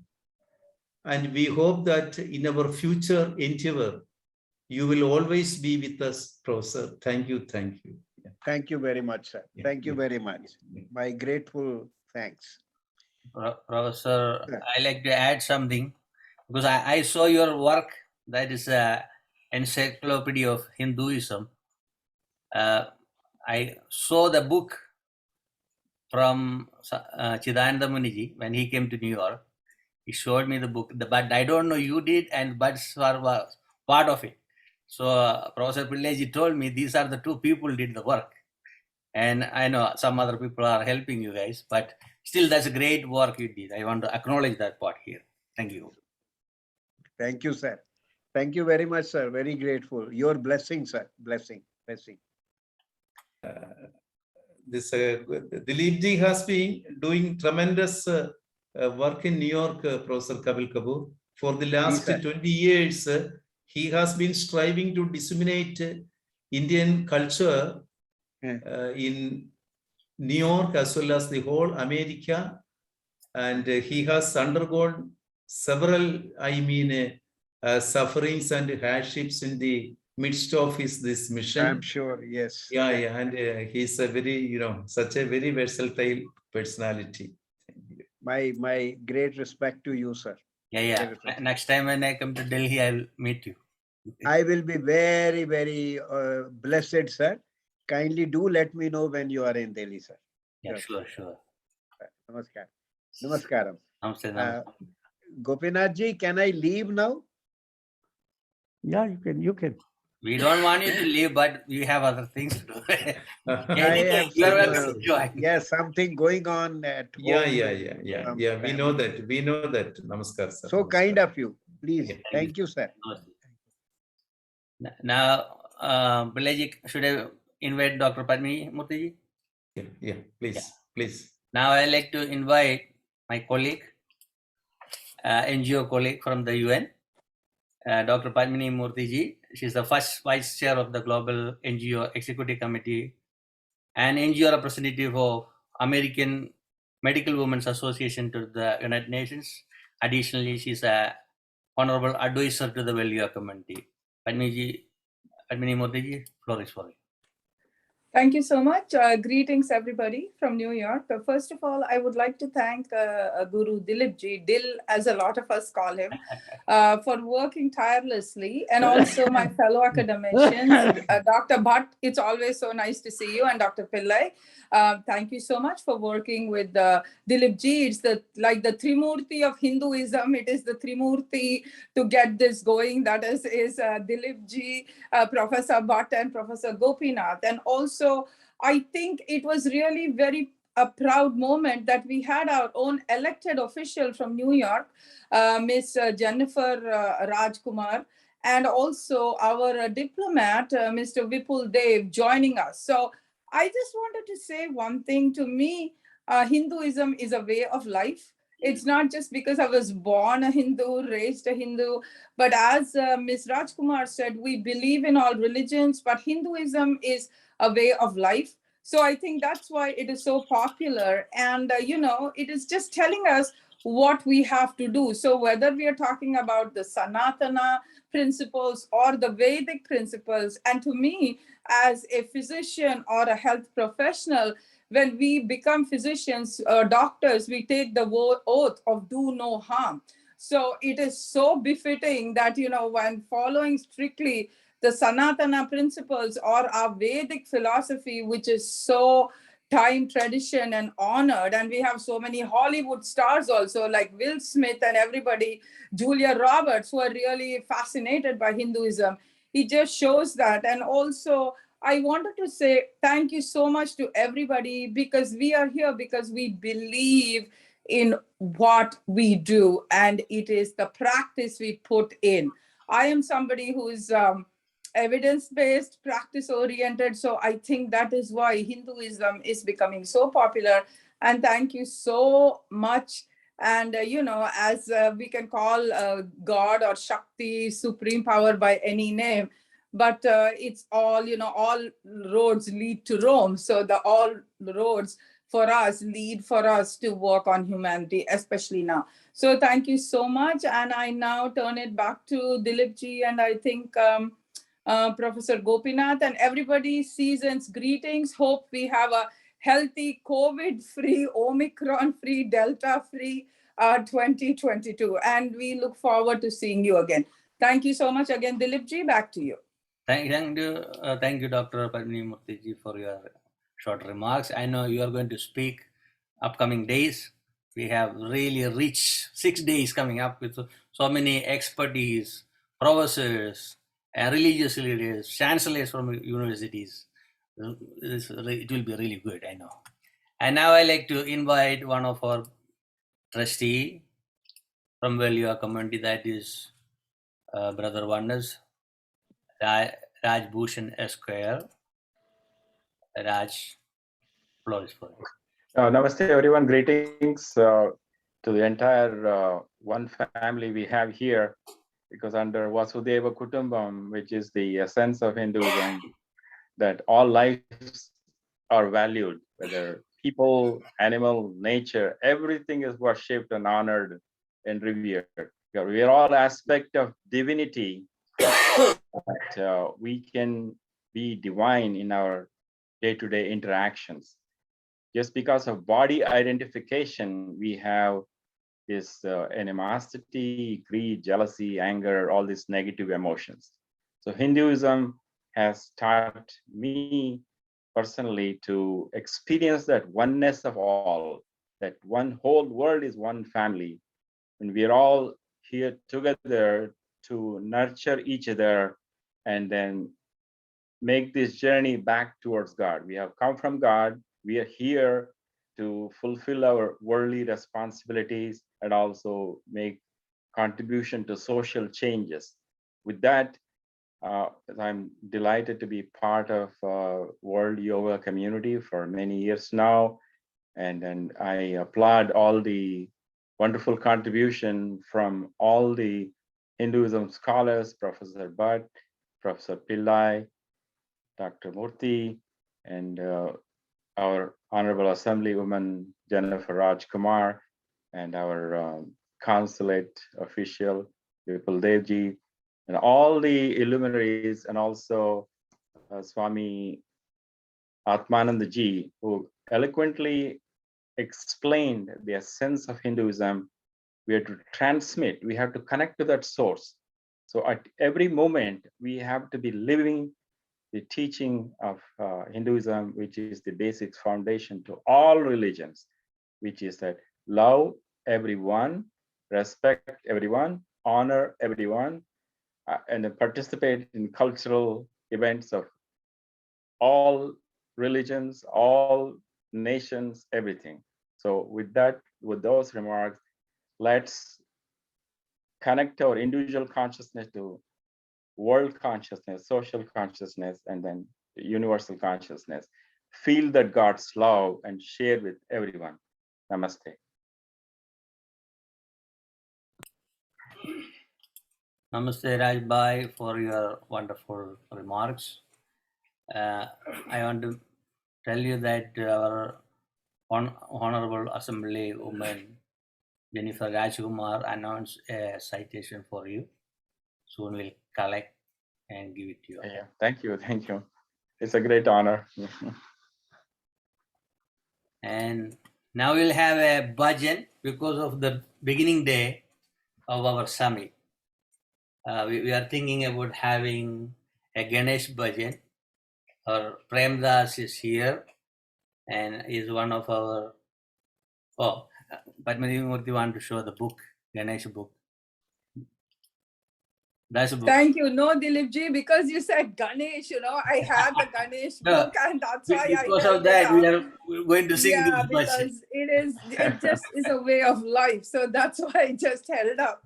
And I just wanted to show what we had, this beautiful picture given to us for the book by Dr. Verma. Like Ganesha is global. And thank you, Dr. Bhatti, you were there. And Dileepji for organizing it. So, it's a shame we missed you, Mr. Raj. Hope you are there on our next one.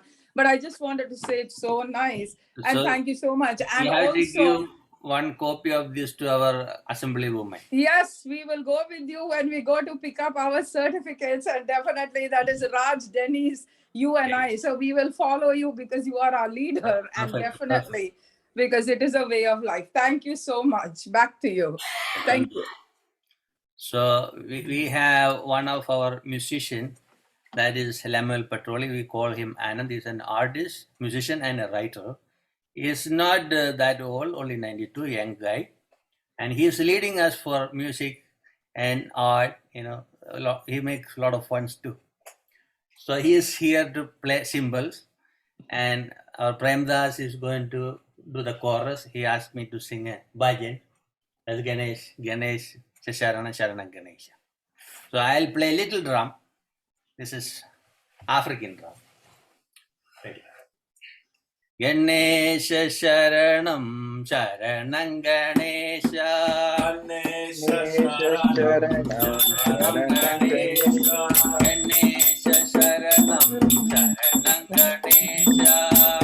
Ganesha Sharanam Sharanam Ganesha. Ganesha Sharanam Sharanam Ganesha. Ganesha Sharanam Sharanam Ganesha.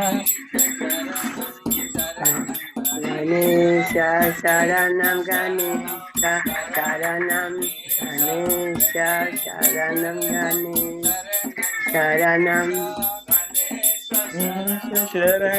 Sharanam Sharanam Ganesha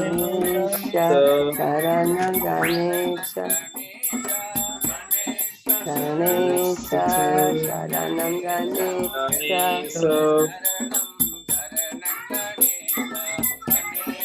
Ganesha Sharanam Ganesha Sharanam Ganesha Sharanam Ganesha Sharanam Ganesha Sharanam Ganesha Sharanam Ganesha Sharanam Ganesha Sharanam Ganesha Sharanam Ganesha Sharanam Ganesha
All the obstacles will go away today. This is fun. Every day we have different music, little dance, and instruments too. So we will keep floor open for everybody to have little dialogue. That way you feel like you are part of this. Professor Pillai, you want to say something? Are we closing? You can speak. I think we can with the vote of thanks, shall we close the today's program? We think so. 10-15 minutes more. Because today we have with us a very eminent, people, sannyasis like Swami Dr. Bhakti Niskama Shanda. Then we have with us Dr. David Mitchell, a very noted scientist in USA. Then we have with us Bhagyesh Jha, a retired IAS officer in Gujarat government. Then we have Professor Balaganapathy with us, Delhi Department of Philosophy, Delhi University. We have with us Professor Sebastian Velasheri. So, like that, we have Rashmi Shakhtar is with us, Dr. Rashmi Shakhtar from Goa.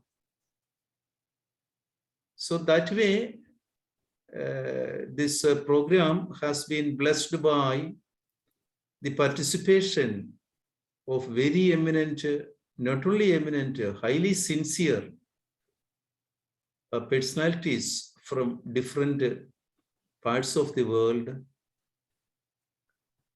And we know that this conference was conceived in the beginning by Guru Dileepji, and then it evolved further and further with the participation of Professor Asar Bhatt, and we all contributed. And we know that its relevance because we all are contributing, and we all are dealing with the small pieces of this great subject. But in its entirety, in its a very comprehensive manner, we have to approach this this theme, because we know that we are organizing this conference at a time when there is a lot of understanding and misunderstanding about the term Hindutva, like that. Somebody has asked, why do you coin this term Hindu summit, Hindu conference? Because now there is very much criticism against this Hindutva concept and using the word Hindu like that. These all, and we wanted to deconstruct many of the criticisms. We want to, in the coming days, we want to deconstruct many of the criticisms. And we want to, same way, demystify several unnecessary glorifications of the past. Because even superstitions are being glorified in the name of Sanatana Dharma or, Dharma, etc. Therefore, there is a lot of confusion and misunderstanding among the scholars as well as the common people about Hinduism, Sanatana Dharma, because nobody goes to the root. Nobody wants to have a comprehensive vision, a basic understanding of Hinduism. Only some Puranic knowledge, some legends, and some stories that have been handed down from generations to generations, in general constitute Hinduism for the general public.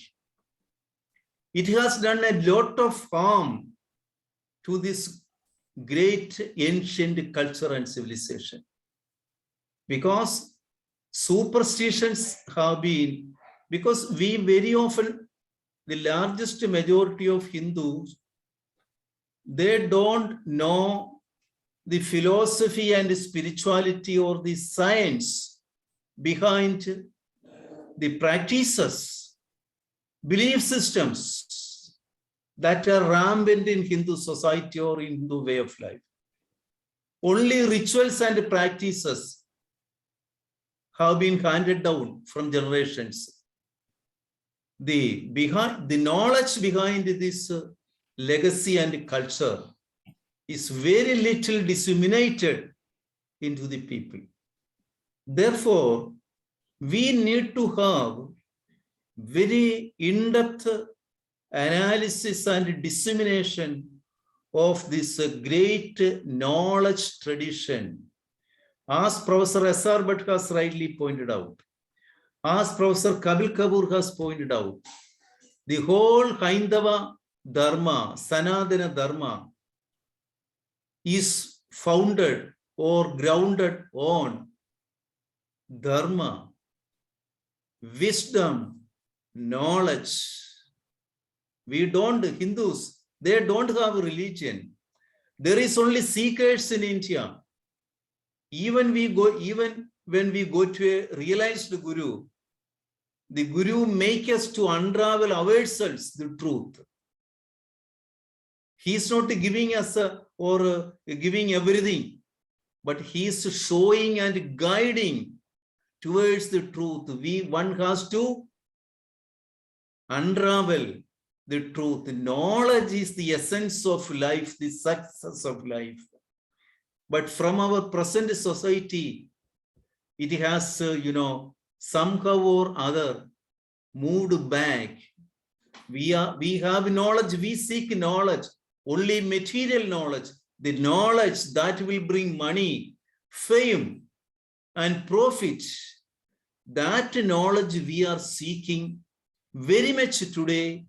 Therefore, we have lost values. When we talk of values, we are being, that way characterized by society or people. That therefore, this scenario, if we want to grow and develop as a nation, if we want to give guidance to this humanity, we ourselves have to unravel, retrieve our essence, our knowledge system. We have to empower the people. Knowledge empowerment is the only solution to the emerging crisis in the present world. Therefore, we have to have a series of dialogue from different dimensions. We have to disseminate this great knowledge tradition. This tradition is in decay. At present, this tradition is in decay. It has declined tremendously. That is what we are seeing in Indian society. In Hindu society, we find that why we are being encroached upon by others, other foreign powers. There is academic imperialism, knowledge imperialism, everywhere we find. Why is it? Why all such? Why we have been enslaved for centuries, thousands of years? Even now, indirectly, we are being enslaved intellectually and otherwise. Why this? Here, we have to awaken ourselves. We have to retrieve ourselves, rediscover ourselves.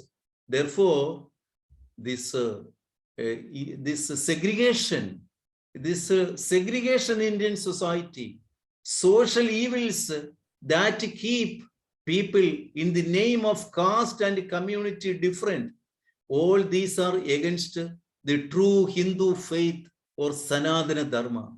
This we have to convince, disseminate the people that India's Dharma, India's knowledge tradition, India's wisdom tradition, India's original culture, Vedic culture, is beyond this caste, community, religion, race, and creed. It is that universal worldview and all-inclusive approach of Indian tradition, Indian wisdom tradition, Sanatana Dharma, that we have to people don't have this knowledge. This knowledge is to be infused at the grassroots level. As Professor Bhatsar says, education is the best means to infuse, not the education that we are familiar with in the current situation. That education is needed for our livelihood. Along with that, as our new education policy, the present government has brought about the new education policy. Value education is given primary importance.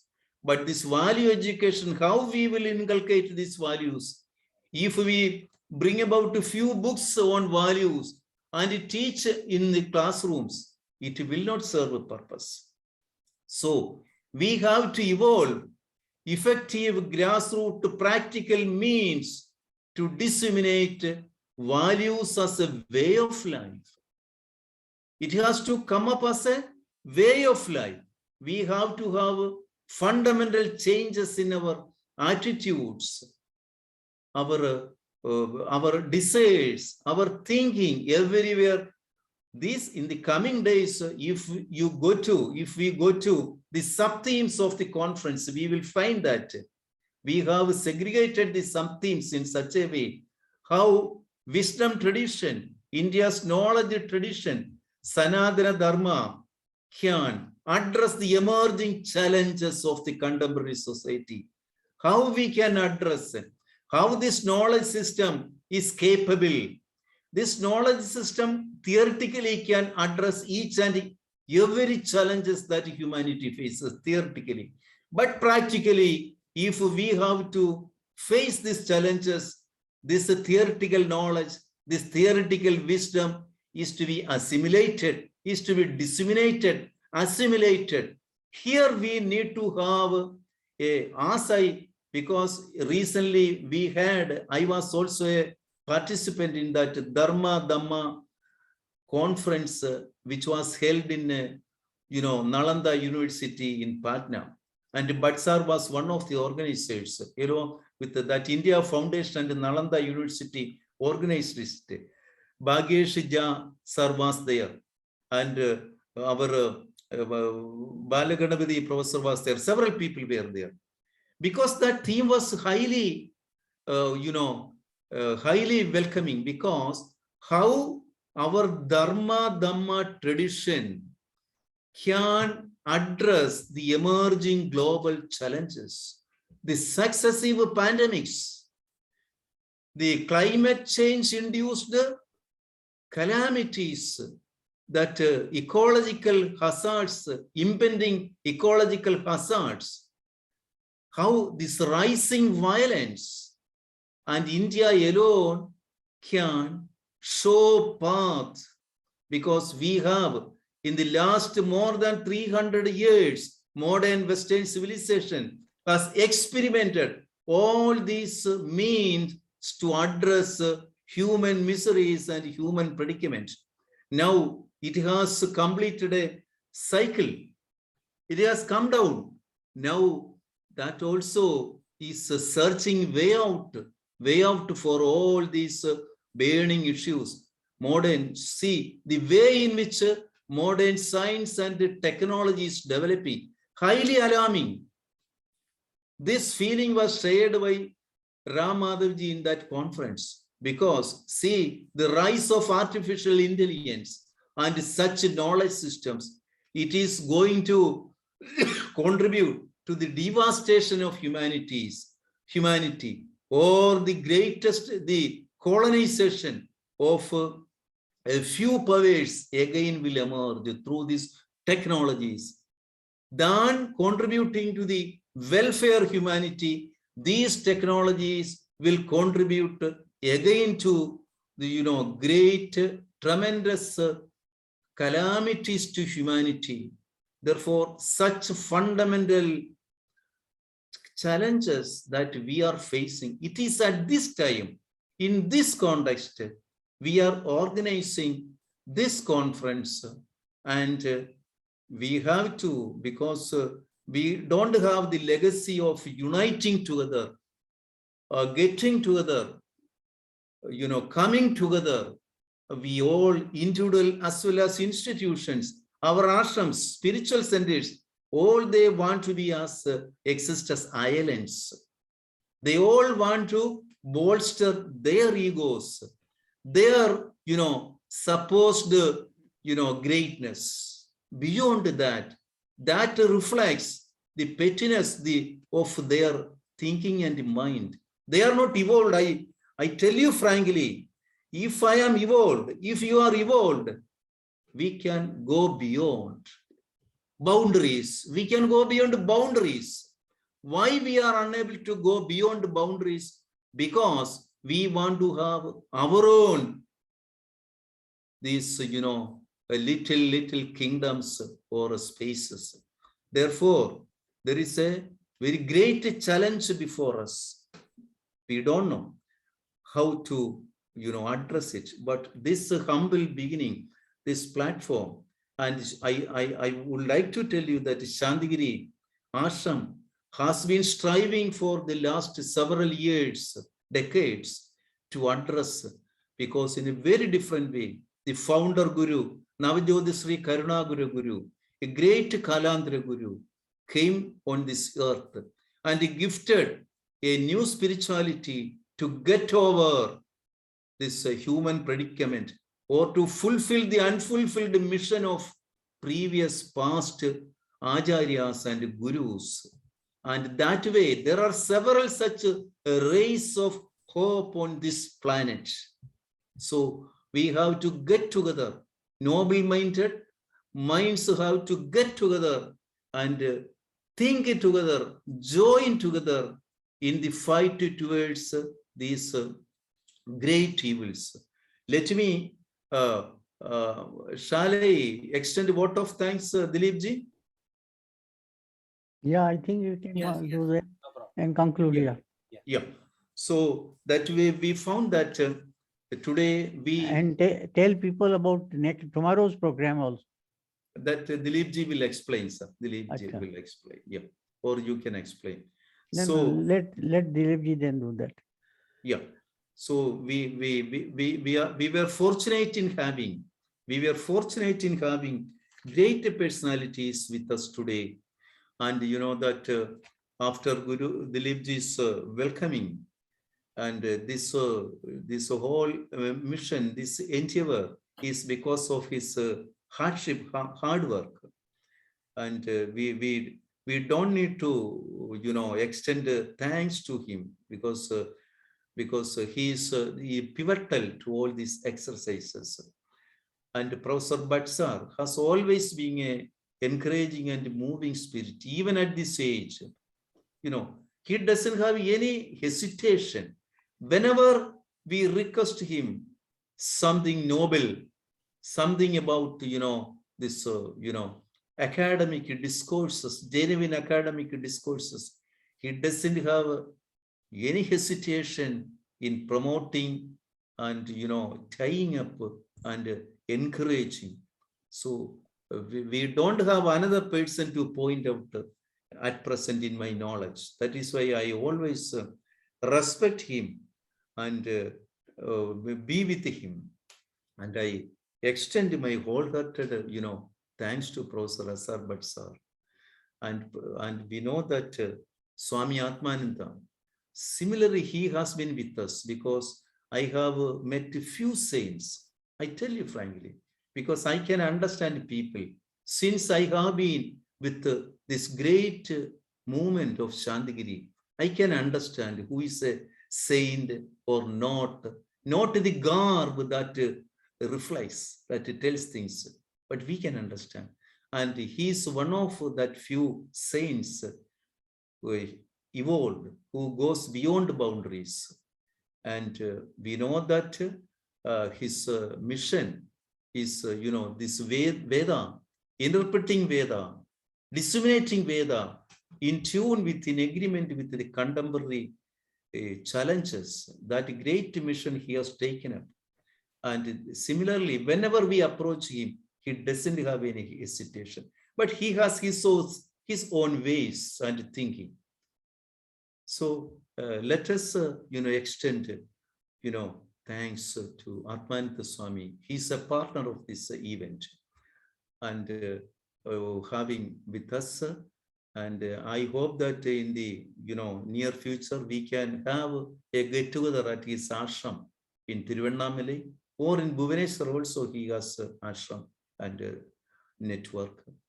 So, and then we had this, you know, Consul Sri Vimal, and it was, you know, something because of Guru Dileepji's that, you know, transparency in public life and his acceptability.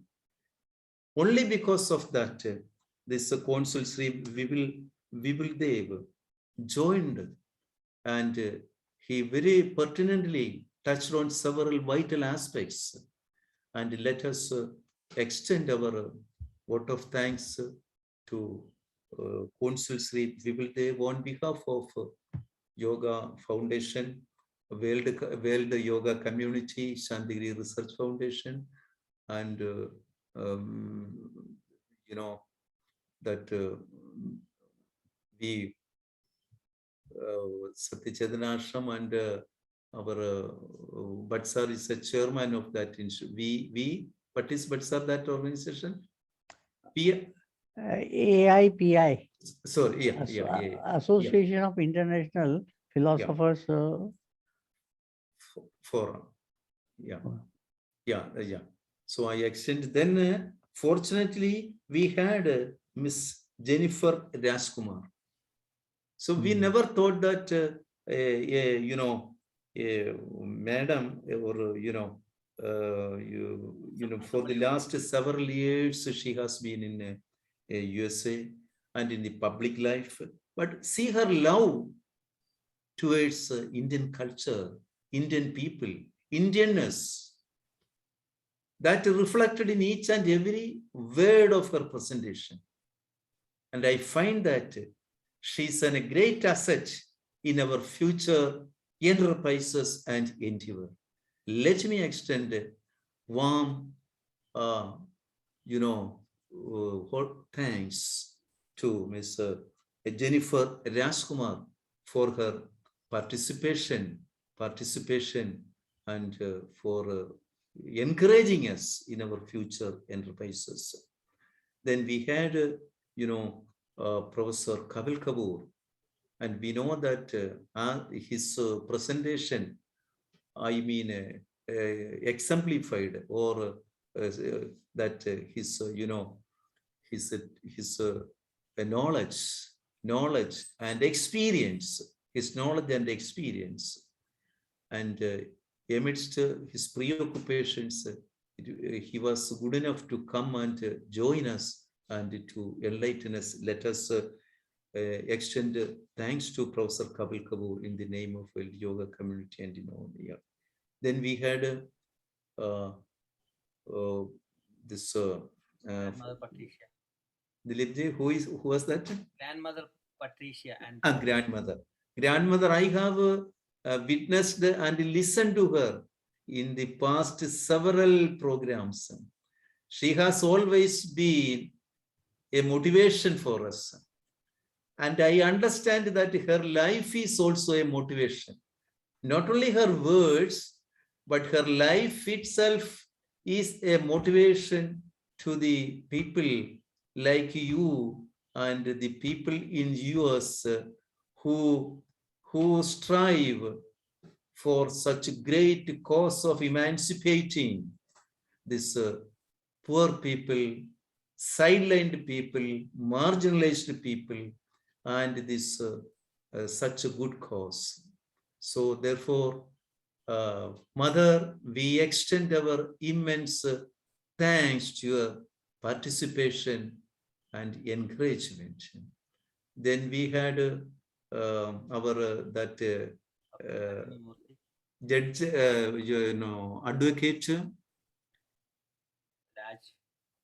Rajesh. Because I am not familiar with the name. And I have noticed always he is with Guru Dileepji, and he advise you in several areas, support you in your cause. As a shadow, he has always been with us. I have noticed it. And his rich experience in several fields support you to take forward your mission in New York, I understand. He's such a great gentleman, always pleasing manners. I extend my thanks to him, sir. Thank you. And then we heard Dr. Padmini, and that also I have noticed on several occasions how she's being a doctor, she's very hectic. She's very engaged.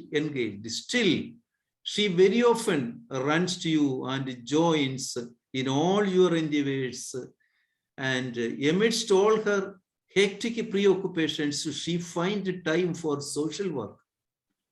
She finds time for serving people, helping people, bringing people together. That spirit, the spirit that reflects on her face, the spirit that reflects in her body language is highly encouraging. And we extend our thanks to Padmini, Dr. Padmini Murthy. And then we had,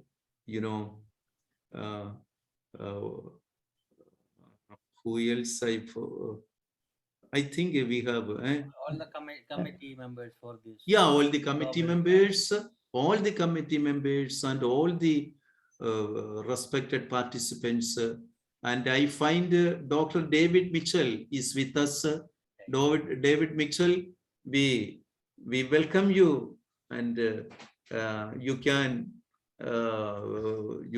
have contact with Dileepji, and he's in New York, and he's a very noted scientist, and he's a disciple of Swami Atmananda. And welcome you and thank you for joining us. And I thank all the, our professors and our Bhagyesh Jha sir and Rashmi Shakhtar, Professor Balaganapati, and all other very difficult to name all. And we have one Madam Meera. Okay. Bar- Yeah, Bar- Murta, Miss Murta Bardo, right? Yeah. She's a close associate of Dileepji, I understand. Close associate, and very dynamic personality, very dynamic, and we know that she is always with this mission. And Suchita we also have she always Suchita joins with Vatsal. us. Pardon? Suchita Vatsal is also So there. she always joins us. And similarly from our Delhi University College, Sahu, Jayanti, right? She always with us. And Dr. Bosar is the teacher of our Dileepji. Bosar is always behind the curtain, encouraging Dileepji's all enterprises. And I want to say something. He is current first president of the Kerala Yogasana Sports Association. Yeah. We just started 3 months back. Now we just finished the national competition for yoga sports. Yeah. That's a very next, very great event that is coming up under Bosart's leadership, entrusted by Dileepji. And that way, a galaxy of great personalities have joined today. And let me extend to each and all our heartfelt thanks. Thanks. Thank you. Thank you. And one more person, Satyaranjan Paul from Italy. He's also one of our yoga teacher trainer. Okay. Okay. And some other people are also here. So tomorrow onwards, for 6 more days, we have so many speakers and presenters. I'll send a list very soon. Every day I'll make a flyer for the next day. And we have more than 60 speakers and presenters. I know this will be a very rich program, even though it's the first time. I am proud that we all are coming together. We have a good team. I want to thank Professor K. Gopinath Pillaji for thanking us. There's no need of thanking because we are in the global family. It is simply to congratulate Guruji. It is simply so much of congratulation from Italy. I am really glad and proud that we are together and we are doing something noble for our next generation. Thank you so much. So we'll put a time for you upcoming days, okay? Because you are spending so much time in the Europe and London and Italy, and you will have something to say. The life you came from India and spending your entire life for Western community. Yeah, 40 years. That's not simple. Those who born in their country, is easy for them. We come from another country, we learn new culture, we learn new language and accent, and we take all the insult, still we smile. We'll serve them. Yeah. We are not That's doing true. this for award. Okay, we take all the stuff, fine, but we have the passion to bring the wisdom of India to around the globe. That's why we do work. And I do it with pleasure. I do it with pleasure and see the difference. The people that transform. And I can have hundreds of my students, they can, tell you how much they have transformed their life because of Indian way of living, Indian culture and Sanatana Dharma. So, Namaskar to all. Namaskar to all. Thank you. So same link you can use once you register. That's it. We had over 100 people today in and out.